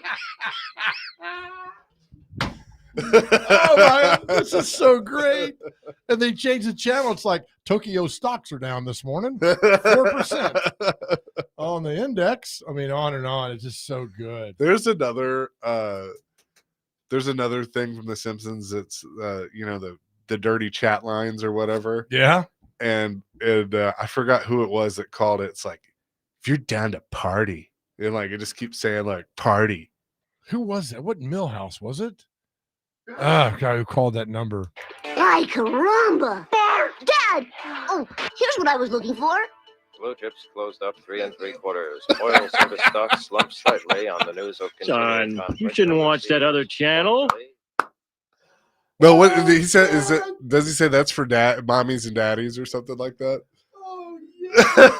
Promise me you won't watch that channel ever again. Okay. Promise me. I promise I will never watch that channel again. Good boy. Hi, Dad. I think stealing cable is wrong, so I'm choosing not to watch it in the hope that others will follow my example. Celeste, you'll hear from me on the matter. Thank you for your time. Hey, Lisa. Racing from Belmont? Horsies. Sorry, I'd rather go to heaven. Top Hat Theater is on the air. The most beautiful women in the world. Thus 50 cents. I am your host, Bart Simpson. You must be at least 8 years old to enter. 8 years old. Oh my gosh. I forgot about the line. Sorry, but I want to go to heaven. Oh, that. And finally, she gets to him, and he can't watch the fight. And he's so guilty. And they're all sitting outside. He's got the bars on the windows. So good. Oh yeah. So what's good. up next, buddy? We're going to talk some racing at the fairgrounds with Anthony Tate. He's the general manager of the Fairgrounds Speedway. We will do that coming up next. Real quick, let's get Trey's comment on cable TV. Trey, what you got? Hey, buddy. Hey, do y'all remember the first satellites that came out that had like the 4-foot dome and like only a few people in the neighborhood had it? No. Man, they had a satellite that came out that had a 4-foot dome and only certain people. Yeah, and that was the first, like, you could get HBO, you could get like 400 channels on it. Yeah. Before the box that came out. Yeah, so that's all I want to say. Thank you. Thanks, Trey. Appreciate you. We'll have more coming up next. Talk some racing. 102.5 The Game.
Hour number three, Chase and Big Joe, 102.5 The Game on this Wednesday.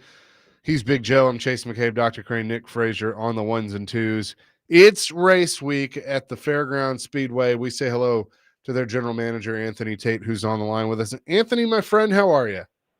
Chase, I'm doing well. Joe, good to be on. Yes, sir. Yes, we're excited about this weekend as you got races coming up, and it's also for a good cause for breast cancer awareness.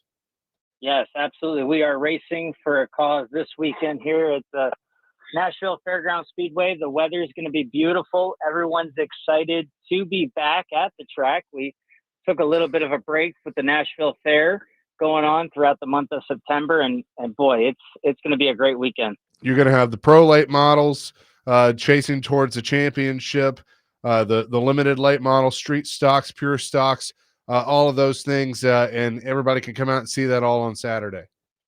You know, every lap matters as we wind down. This is going to be the second to last race of the season.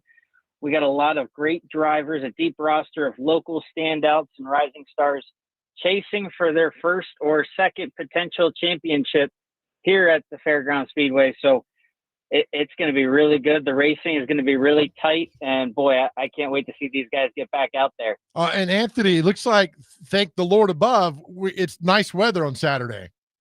It is looking really good, Joe. And, you know, for all of our fans and listeners out there, grab the family, pack them in the car, and come on out, have some good food, some good drinks, and enjoy a great race at the fairgrounds under the lights. Absolutely. You know, you talk about this is special for Breast Cancer Awareness Night. Even though you might have nobody directly involved in your life that's had that, indirectly, we've all been affected by somebody that's had this. So the fact that you're honoring this for a special cause on a Saturday night at this historic track, benefiting the breast cancer awareness is a win-win, Anthony. No matter who wins the race on Saturday night, that's a win already. Well, I think being in Nashville, it's part of the community, right? We have one of the greatest communities in all of America. It's America's favorite short track for a reason. And those who have come and raced before us and the fans who have come through the stands, it means more. And when we can support a cause like this and partner up with our drivers and fans who are going to wear pink throughout the weekend, we've had Tennessee Breast Cancer Coalition on board throughout the month. And we're looking to raise some money as well for awareness and screening. So it's really important for our community. How many races are taking place Saturday? And I'm trying to look and see how many, what's the card on Saturday night? Yeah, so the card is going to be obviously our big pro late model race, and then 6 other divisions are going to hit the track on our quarter mile, and then also with our street stock division, who has been a little bit, they've had the weather bug this year, and we're excited to get a great field of street stock drivers back on the big 5/8 mile. So that's going to be a really exciting one as well. So you mentioned Anthony Tate is with us. You mentioned this is the second to last race weekend. Obviously, I think we all know, if you're a big racing fan like I am, what the last one is, November 7th through the 9th, the All-American 400 race weekend, which is going to be really cool. If you've never been to it, I highly recommend it. It's just such a cool event, the whole weekend, to be able to check it out. And this year, as well, is going to be after the NASCAR championship in Phoenix. So we're excited. We're working really hard with all of our drivers across the country and maybe get a local NASCAR driver or 2 or 3 to come on out. Yeah, I mean, Kyle Busch has run this thing before. He's one of the big, I think Larson maybe has. I mean, there've obviously been some big names, so that would be really cool to see. How can I get tickets to this weekend? Absolutely. Visit us at Nashville Fairground Speedway.racing. Tickets are still available in advance. Beat the line. And also by calling our box office here at the racetrack, we'll be able to get you guys set up with tickets and also on race day. Awesome. Anthony, we're really looking forward to it. Always appreciate you, and should be a fun weekend of racing out at the fairgrounds. Joe, Chase, thanks so much, guys. Really appreciate you. Absolutely. That's Anthony Tate, the general manager of the Fairgrounds Speedway. And again, Nashville Fairgrounds Speedway.racing is where you can go for more info for this weekend, and also, of course, the All-American weekend coming up in November. So really cool. And like you said, the weather's going to be great. Well, I mean, in like the last couple ones, it's just rain Yep. nonstop. Yeah. And so Yep. finally they got something good over there. Yep. Be certainly cool to see. A couple of news and notes is the Predators are back on the ice. They have claimed centerman Tyson Jost off waivers from the Carolina Hurricanes. They just played him the other night in Carolina. And so Barry Trott's trying to add some center depth by claiming him. Isn't Haig out for a while? Well, that's a defenseman, but yes. But I mean, that's just another 4 to 6 weeks. Yeah, a big piece that they're going to plug in there. So yeah. So you've gotten a little help up front with the center. I mean, that's if you talk about the weakest positions, center ice is definitely it. They just don't have a lot of depth there. So I look at this as a depth move. I don't know how much he'll play necessarily. He had 9 points in 39 games last year for Carolina, but a veteran presence at center ice. Do you still think you got time to think about daily? this? Yeah. Ryan Johansson not injured. They win the cup in 17. 100%. I will stand by that till the day I die. I think that there's a cup on Broadway if he doesn't get hurt. They were just so beat up. They were, but it allowed the Zolnarchucks and the Andrew or the. I still think those guys would have made a difference, but he was at that time one of their best players, and you take him out, for the final against a Sid Crosby and Malkin and Letang and those guys. And now look, Well, did he miss the whole playoff run or most of it? Anaheim. Okay, he got hurt against Anaheim in the Western Conference Final. Right. But the other thing is, if they don't call that BS offsides thing on Philip Forsberg's goal in game 1, I think they take that game and the whole series is different. True. I just remember when the Johansson injury, like the compartment syndrome. Yeah. I was like, what the hell is that? Because, remember they rushed him from Bridgestone to Vanderbilt like immediately. Yep. And I was like, what is this? And you look up that injury, you're like, holy hell. Oh, yeah. Because he was like, well, and the other thing, they flew out, I think it was that night. They were flying out after the game, or maybe it was the next day. I don't remember. But I get a text. I think I can tell this now. I get a text from our people that, Ryan Porth and Darren are like, 92's not on the plane, because nobody knew what was going on yet. And like, that was the big thing of he wasn't on the plane. Let me ask you this. They win in 17. Do they win in 18? That team in 18 is pretty damn good. The team in 18 was, but it's so funny, the parallels, because you look at 99, 2000 with the Titans, and then 16, 17, and then 17, 18 with the Predators. The team that actually went to the Super Bowl and the team that went to the Stanley Cup final, the next year's team was better. Right. Yeah. It's so hard to say, Joe. I mean, they had the number one. I mean, they won the President's Trophy the next year. There's a good chance of it. At least they go back, but I don't know. It's a hell of a time. It's a product of the next year was a product of the way the NHL has things set up, and you can complain and moan about it. It is what it is. The 19 season? The 17, the 17-18, Okay. the President's Trophy year, because their second round matchup against Winnipeg should have been the Western Conference final. Right. But the way the seeding works now, it was a second round matchup. And, I knew whoever came out of that series, whoever they were playing in the Western Conference final, which turned out to be Vegas, had a really good shot to win that and go to the Cup final, because the team was going to be beat up. Did Winnipeg game go 6 or 7? 7. It was 7. Did they win it here? Winnipeg win it here? Yes. Wow. Okay. They lost, because I was on that whole series. We go up there. I think we split. I say we. I think they. I know. I caught myself. I think they split. Right. See, I can technically say that because I you were on the part of the broadcast crew, but I don't like to say that. So they split. I think they split there and here. I can't remember how it all went, but I went up there for games 2 and 3 and 6, or no, 3 and 4, 3, 4, and 6. But that was a brutal series. So wouldn't they just beat the snot out of each Oh, other? yeah. I mean, it was I mean, it was yeah. ridiculous. Which leads into tonight, Dr. Crane, about the Nashville SC playing for a championship. Is that tonight? That is tonight. That is 7 p.m. tonight, It and is. we will discuss that coming up next. You Love read it. my mind. Joe is jumping the gun a little bit, but that's okay. I like that jumper outs, baby. Yeah. Why have somebody on when we have our expert right here? We will discuss that coming up next. Chasing Big Joe, 102.5 The Game.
Chasing Big Joe, 102.5 The Game here on this Wednesday.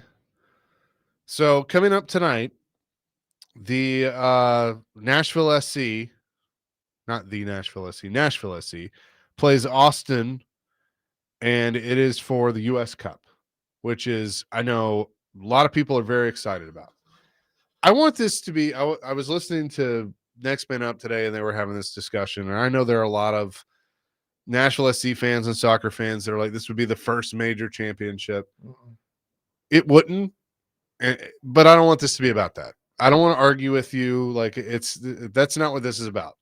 The positive is Nashville SC has a chance to bring a trophy to Nashville. And that's a big deal, and that's really cool, and they're having a great season. There doesn't need to be an argument on all that stuff. So, you can sit there and say it's the same realm of an AFC championship or a Western Conference final or whatever. It doesn't matter. At the end of the day, they're competing for a trophy and bringing a trophy to town, and that's really cool.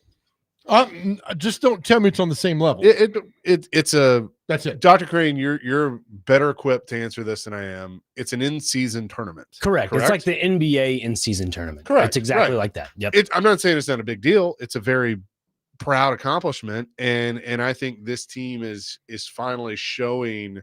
I thought about this too, and you tell me if this is an accurate response. Gary Smith was the perfect guy to get it started. Correct. But had hit a ceiling, and BJ Callahan with his offensive mind and what he's brought might be the perfect guy to get it over the hump to where it needs to be. Yeah, he's accelerated this process, I'd say, by at least a year and a half. The guys he has on the field now, Eddie Tag, Seth Patrick Yazbek, not only those guys that are on there, the 11 as usual, but Jacob Schaffelberg, who's played a lot of international ball this year. Joe, has your favorite player. He's played a lot of international ball this year, but on top of that, he's missed some time with the club. And his little transition back into club soccer has been a little bit challenging at times because BJ requires a lot out of the players to everyone attacks, everyone defends. That's been the mindset all season long. So to go into Austin tonight, their chances are pretty good because Austin is 6th in the Western Conference, I believe, yes. And Nashville's also 6th, but the points are different. Nashville's at 53, they're at 44. That has nothing to do really with U.S. Open Cup. It just gives a good gauge in how good each team is. Good. So how do you, because here's the thing I have a problem with of how they've done this is a big deal, and for them to win this would be really cool. But they're also competing for seeding in the MLS Cup playoffs, which that to me is more important. You win the MLS Cup, then yes, that is the first major championship to come to Nashville. Like that, yes, 100%. Because that is the championship of your league. And when you win your league, you're the top dog. That's what that is. So my point on that is they turn around and they play Saturday 2 against Montreal. I mean, so how do you attack wanting to win tonight, but also that Saturday really matters because that's league play and that's going to help you earn points for your seeding for the playoffs?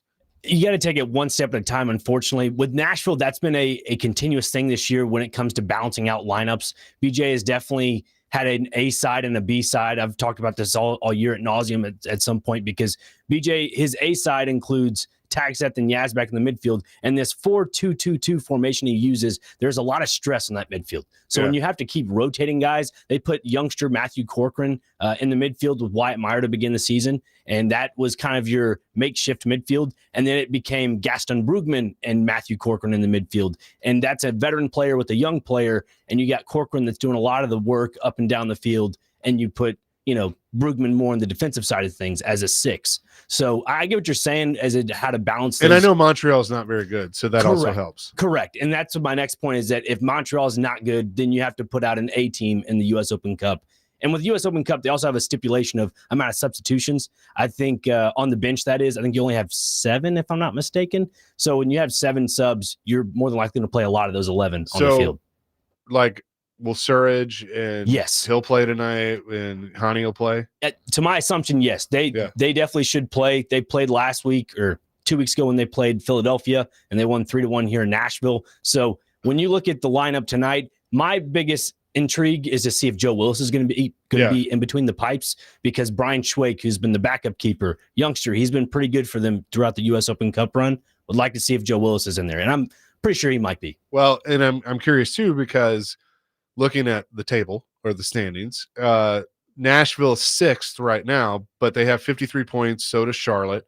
They're 3 back of Miami. You want to be in that top 4 because then you host, right? Correct. So, I mean, in 3 back of New. So right now there could be a swing where they could be, I guess they could still catch Cincinnati with 59 points in second. Probably not Philadelphia at this point. But yeah, when it comes down to the standings and MLS play, Nashville, the whole month of August just had a horrible month. Yeah. I think they only won one game, if I'm not mistaken. They dropped points where they were pretty close to winning games late in the match, and then they let a tying goal drop behind the net. I mean, you just can't let that happen. So now I also think that's because of playing in the U.S. Open Cup under year one under BJ Callahan. These guys don't really, I think, have a full grasp on how to maintain their body, have the maintenance level to really equal out both, tournaments. That's why I think BJ's really emphasized bringing guys in from Huntsville. He's brought in about, I think, 4 or 5 youngsters throughout the season, and they've kind of got their limelight when it comes to playing at the top tier team. So if you can start incorporating that and continuously doing that into playoffs and then maybe into next season, again, that goes back to BJ Callahan's emphasis on accelerating this process. Well, I'm excited. I'll be checking it out, watching. I mean, it'd be really cool to see. Where can we see this? I believe it's on CBS Sports Network. Yeah, I think you're right. Oh, not on Apple TV that nobody has? No, Okay. This is a U.S. affiliate thing. This is U.S.'s tournament. Okay. And Paramount is a U.S., organization. Where will the parade be tomorrow? It's a great question, Joe. I'd say right on Broadway, but we'll see. What about over by Geodis Park and the WeHo area, whatever they call that now? Wedgwood, Houston, it's called WeHo. I didn't know they called it that. Oh, they got nicknames for everything over there. It's like Chestnut Hill over there. We go like the something, bus? Yeah, right. It's like Chestnut Hills over there, and by Nashville Yards. Like somebody said something to me one time about Bellevue, but called it something different. I'm like, you mean Bellevue? Yeah, and there's like Salem Town now, which is downtown. I'm like, just say it off Church Street. The people that are moving here are creating names that we've never had. Sounds before. good. Where are you settling? Oh, I'm in Salem Town. Oh, that's nice. You're over on the West Nashville East Side Hills. You're at Church area. Street and 9th. All right, we know what that's called something else, but thanks. I'll wrap this up about Nashville SC real You fast. wrap it up, buddy. With Andy Nahar, who came in this past season and was a phenomenal Honduran right back. He was an all-star, obviously. This Nashville SC team revolves around those attacking backs, the left backs and the right backs. Maybe, Daniel Lovitz is in the mix for some of that, but primarily you use the right side of the right flank, as some people call it, of the pitch. When you go with Andy Nahar, the overlapping runs, and you incorporate Eddie Taxeth into the, attacking third. And when you start overlapping those, then it creates that back post opportunity to when you cross it. And normally Sam Surge is there to put it away. So this team does a lot of really good things inside the 18, the goalie box, as some may look at it as, when it comes to secondary chances. And Nashville's really good at that. Did you say Pete Hegseth? Eddie Taxeth, your favorite player. Eddie Taxeth. Okay. Chase, let me ask you this. Yeah, buddy. Are there betting lines on this tonight? Yeah. I'm curious. Yeah. See how this rolls. I think Nashville's a pretty heavy favorite from what I understand. I'm genuinely fascinated by this now.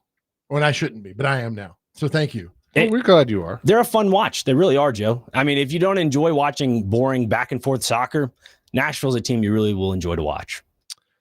And I'm not just saying it because we're here in Nashville, but BJ Callahan has the experience at the international level with the U.S. men's national team. Right. He's brought that down to club level. My only worry for BJ Callahan in the future of Nashville is if they can hold on to him, because he is an absolute jewel of a coach to have. So at least one Callahan in the city knows what they're doing. We have a soccer hired the correct Cali. Well, good then.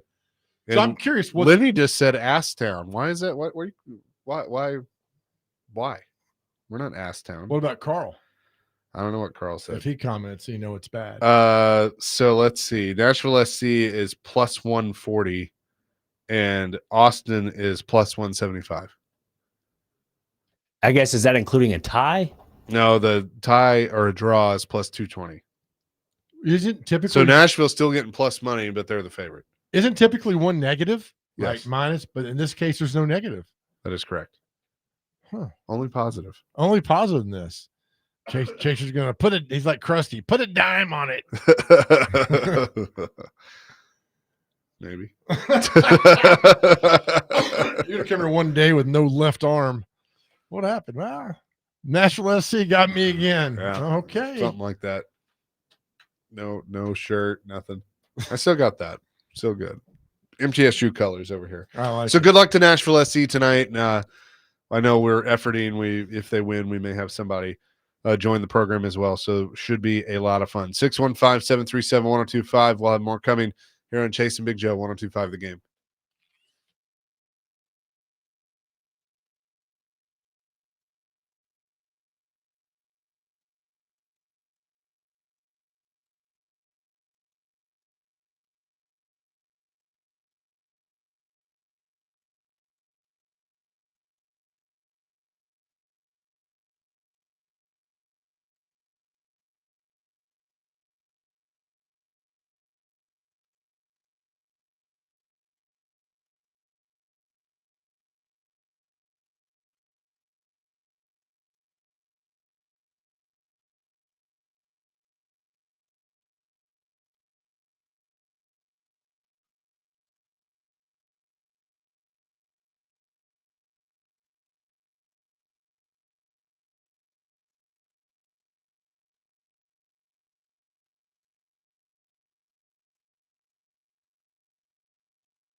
Come on, come on! Top Hat Theater is on the air!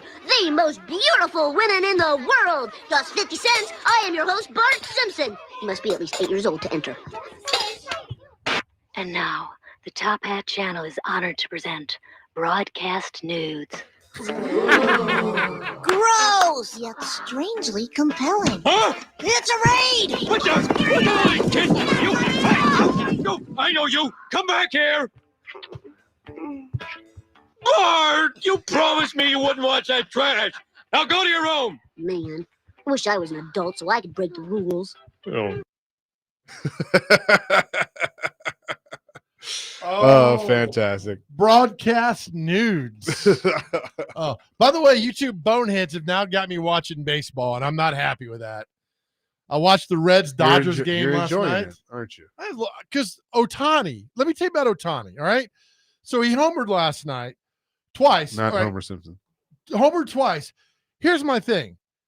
I'm walking him every time he comes to the plate. And somebody said, well, that's not good for baseball. Well, you know what it is? It's good for my team if I walk him. Yep. Because he's going to homer. I just walk him every single time. Headed to the bottom of the second, the Padres lead the Cubs 1-0. And then the Dodgers and I'll still say the Indians tied at 1. Tigers in the What I say? Dodgers. The Tigers. Am I wrong about this? No, you're not. You're not wrong. I don't care if it's not for the greater good of the game. I don't care. I'm walking him every time. 1-1 going into the bottom of the 7th in Cleveland. Do you think Major League Baseball would step in if I'm walking, if Ohtani gets walked 5 times a game? Do you think they'd say something? 100%. No. 100%. Are you pitching to him? Look, there is let's hear from, do we want to hear from Cam Ward or no? Let's hear from Cam Ward. Yeah. Very much on the same page. Very good connection. Was that a little bit different in the last game against Houston? It looked like you guys weren't necessarily right on. Nah.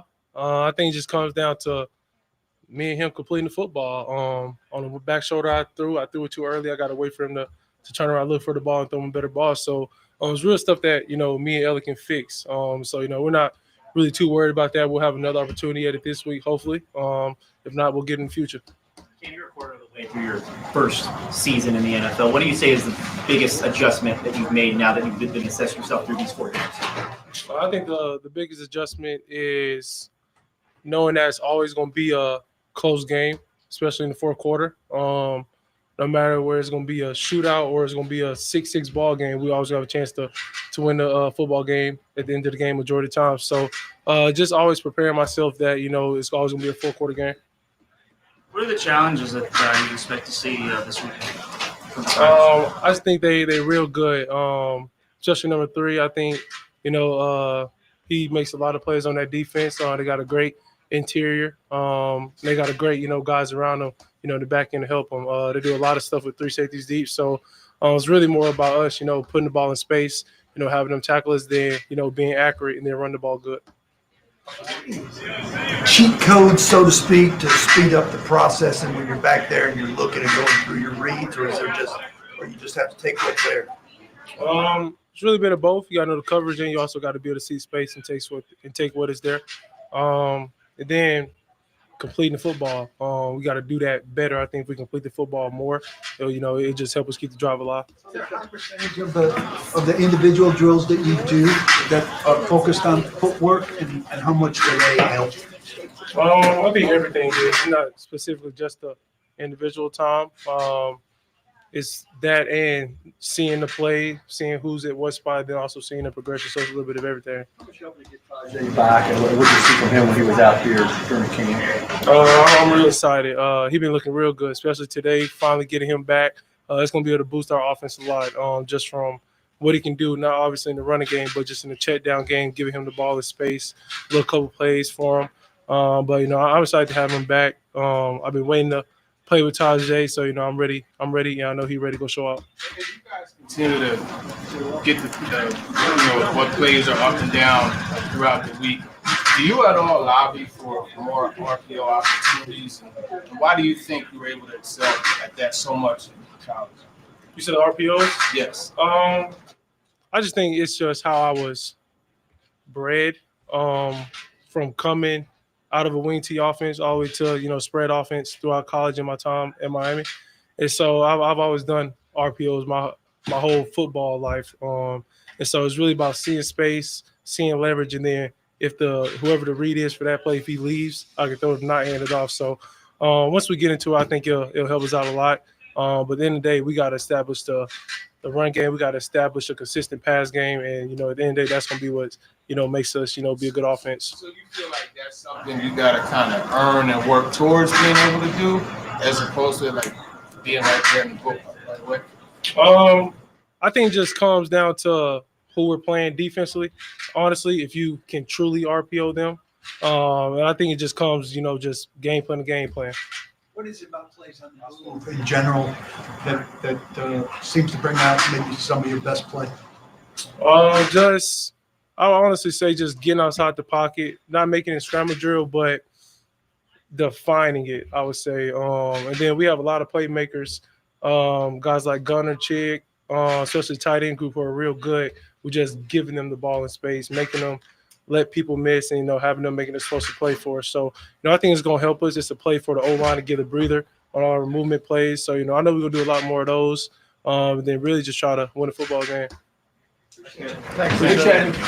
There you go. That is Cam Ward, Titans quarterback, addressing the media today. Can I just have one little gripe? And I know everybody thinks all I do is complain about the Titans.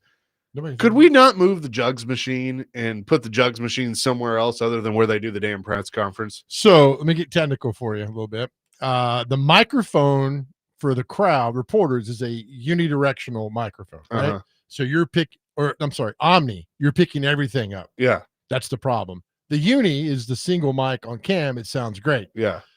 I agree with you.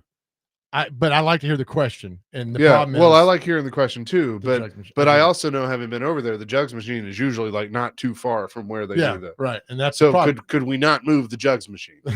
No, we can't, because I know it annoys you. So I'm gonna call over here and let them know that to keep it where it is. Or pass a mic around too. Like that's. You ever tried doing that? It takes forever. I know. But the other problem over there is okay, here's Cam Ward. You start to ask a question. Hey Cam, Parker Husky. It's just it's like talking over each other. Yeah, there's no. That's why I never ask reason. questions when I go over there, because I'm like, I'm gonna, I wait to the very end to ask a question. Right, Dr. Crane, do you have the one question I asked the Titans brass this year? It's going around again. I've noticed it's resurfaced. Do you have it again? Thank you. Look, our GM sent it to me last night. He's like, yeah, well done. I'm like, this thing's not going to die. Just like my Nephi Lalelo Vanderbilt, Alabama, yo next comment from 8 years ago is still Nick around. Saban referenced that not long ago. And I died. It's like rat poison. It's up to like 5.5 million views. I'm like, what in the hell? It won't die. And they'll play it again on Saturday before the game. So yeah, it's I don't ask many questions, but when I do, damn it, I ask them. They're good. I'll let them in there and have it. So we'll effort the one question I asked the Titans from earlier this year that, yes, again, is making the rounds after your football team started out 0-4 and show no signs of getting any better anytime soon. So we shall see that. Now, in the meanwhile, I'm going to hum the tune to Rawhide. That's not Rawhide. What is that? Good, the Bad, the Ugly? No, maybe, yeah. No, Rawhide is Rollin'. Right. It was in the Blues Brothers. Okay, then Rawhide. What is? Get your doggies rolling. Then what is that? I think that was like the Good, the Bad, the Ugly, or something. Maybe. Metallica uses it. Do they? I think they walk out to that. All right, here's the one question I asked the Titans. We're in a four-corner stall here. Simple question. The team you put on the field tomorrow, can that team win the Super Bowl? I love this. Listen, that's always the goal every year. Yeah. We also realize we have a lot of work to do on this roster.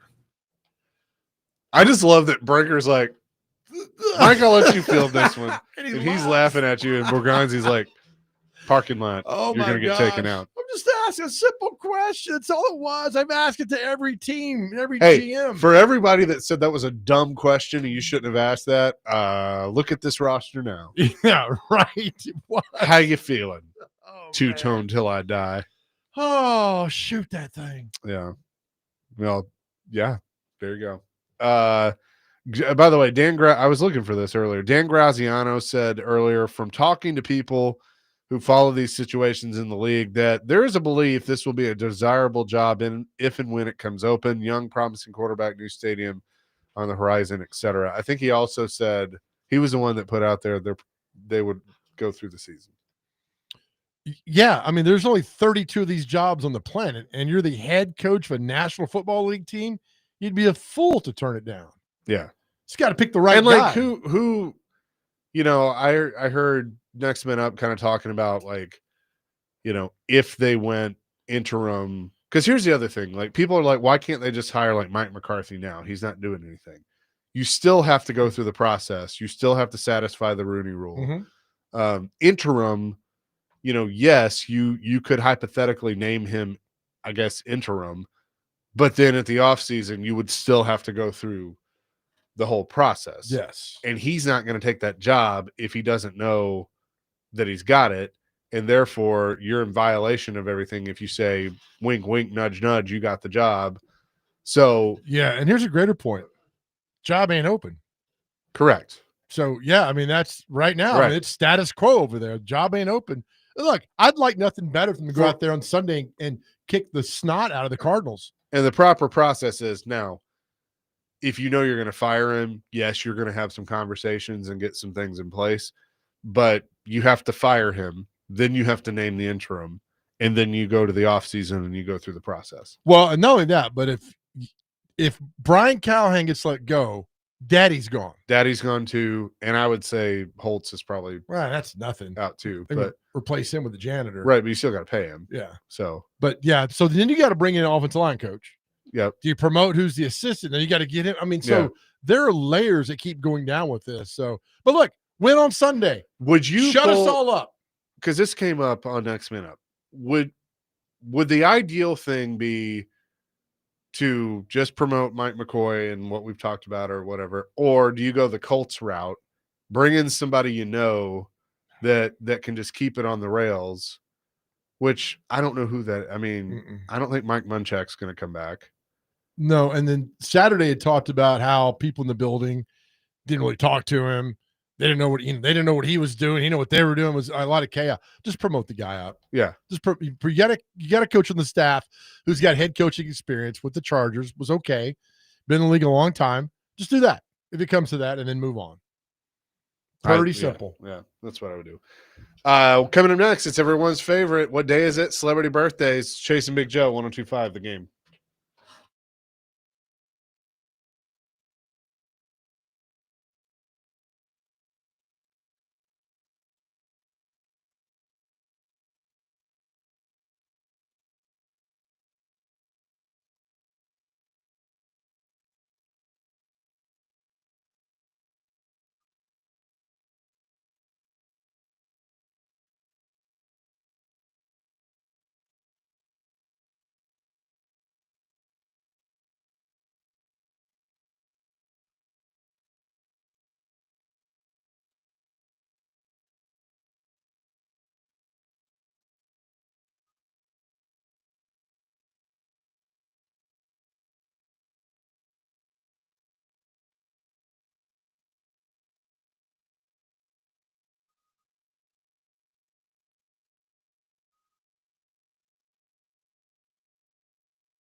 Chasing Big Joe, 102.5 The Game. No Ridley, Latham, Hans, or Oliver today at practice, according to the media that were out there. So that's good. Good to know. Who knows? Who knows? Apparently, Callahan was asked on the way out, is your right tackle going to play? Yeah, we'll see. So time will tell. With that, let's get to what day is it and celebrity birthdays. All right. First on the list we have, it says award-winning gigabytes. That's great. Balloons Around the World Day is today. So if you go in a hot air balloon, you could go around the world maybe. Pass. CD player day is today. Homemade cookie day. Delicious. International Coffee Day. Another thing you can pair with some cookies. International Day of Old Persons. Should be old people, but whatever. International Music Day is today. International Raccoon Appreciation Day. Hey, here we go, Tennessee. International Walk to School Day. There's a lot of international stuff here. Can we get some local things? Less Than Perfect Day is today. Lincolnshire Day is today. Model T Day. There you go. Old school Model T. National Black Dog Day. Love a good black lab. National Book It Day. National Fire Pup. Day. I'm sorry? George Plaster always says, that's right. Book it. I forgot about that. National Green City Day. National Hair Day. National Lace Day. Shoelaces or whatever other kind of lace. What are the kind of laces are? What kind of lace are we talking here? I don't know. Is that from Top Hat Entertainment? Or? It might be. Ask Bart Simpson. National Kale Day. National Pumpkin Seed Day. National Pumpkin Spice Day. Compare that with the seeds. National Acts of Poetry Day and World Vegetarian Day. Big days there, man. October, the best month of the year, has arrived. All right, time for celebrity birthdays. Got to get these within two. Our first birthday from The Sound of Music, Miss Julie Andrews. How old is Julie Andrews? 84. 85. 90. Wow. The great actor Esai Morales was in La Bamba, was in Ozark, Miami Vice. 71. 77. 63. Zach Galifianakis. Am I going first? Oh, yeah, usually I'm sorry. Yeah, Chase, go first. Just waiting on you here. Sorry, my bad. I'm going to say he is 44. 42. 56. Wow. By the way, yeah, wow, indeed. All right, Dr. Crane, Brie Larson, the actress. 38. 37. 36. Chase got your prices right. Chase, you go up now. Actor Randy Quaid. Hello. When he says Independence, I won't say what he says, but when he's going up in the alien ship. Yeah. Randy Quaid.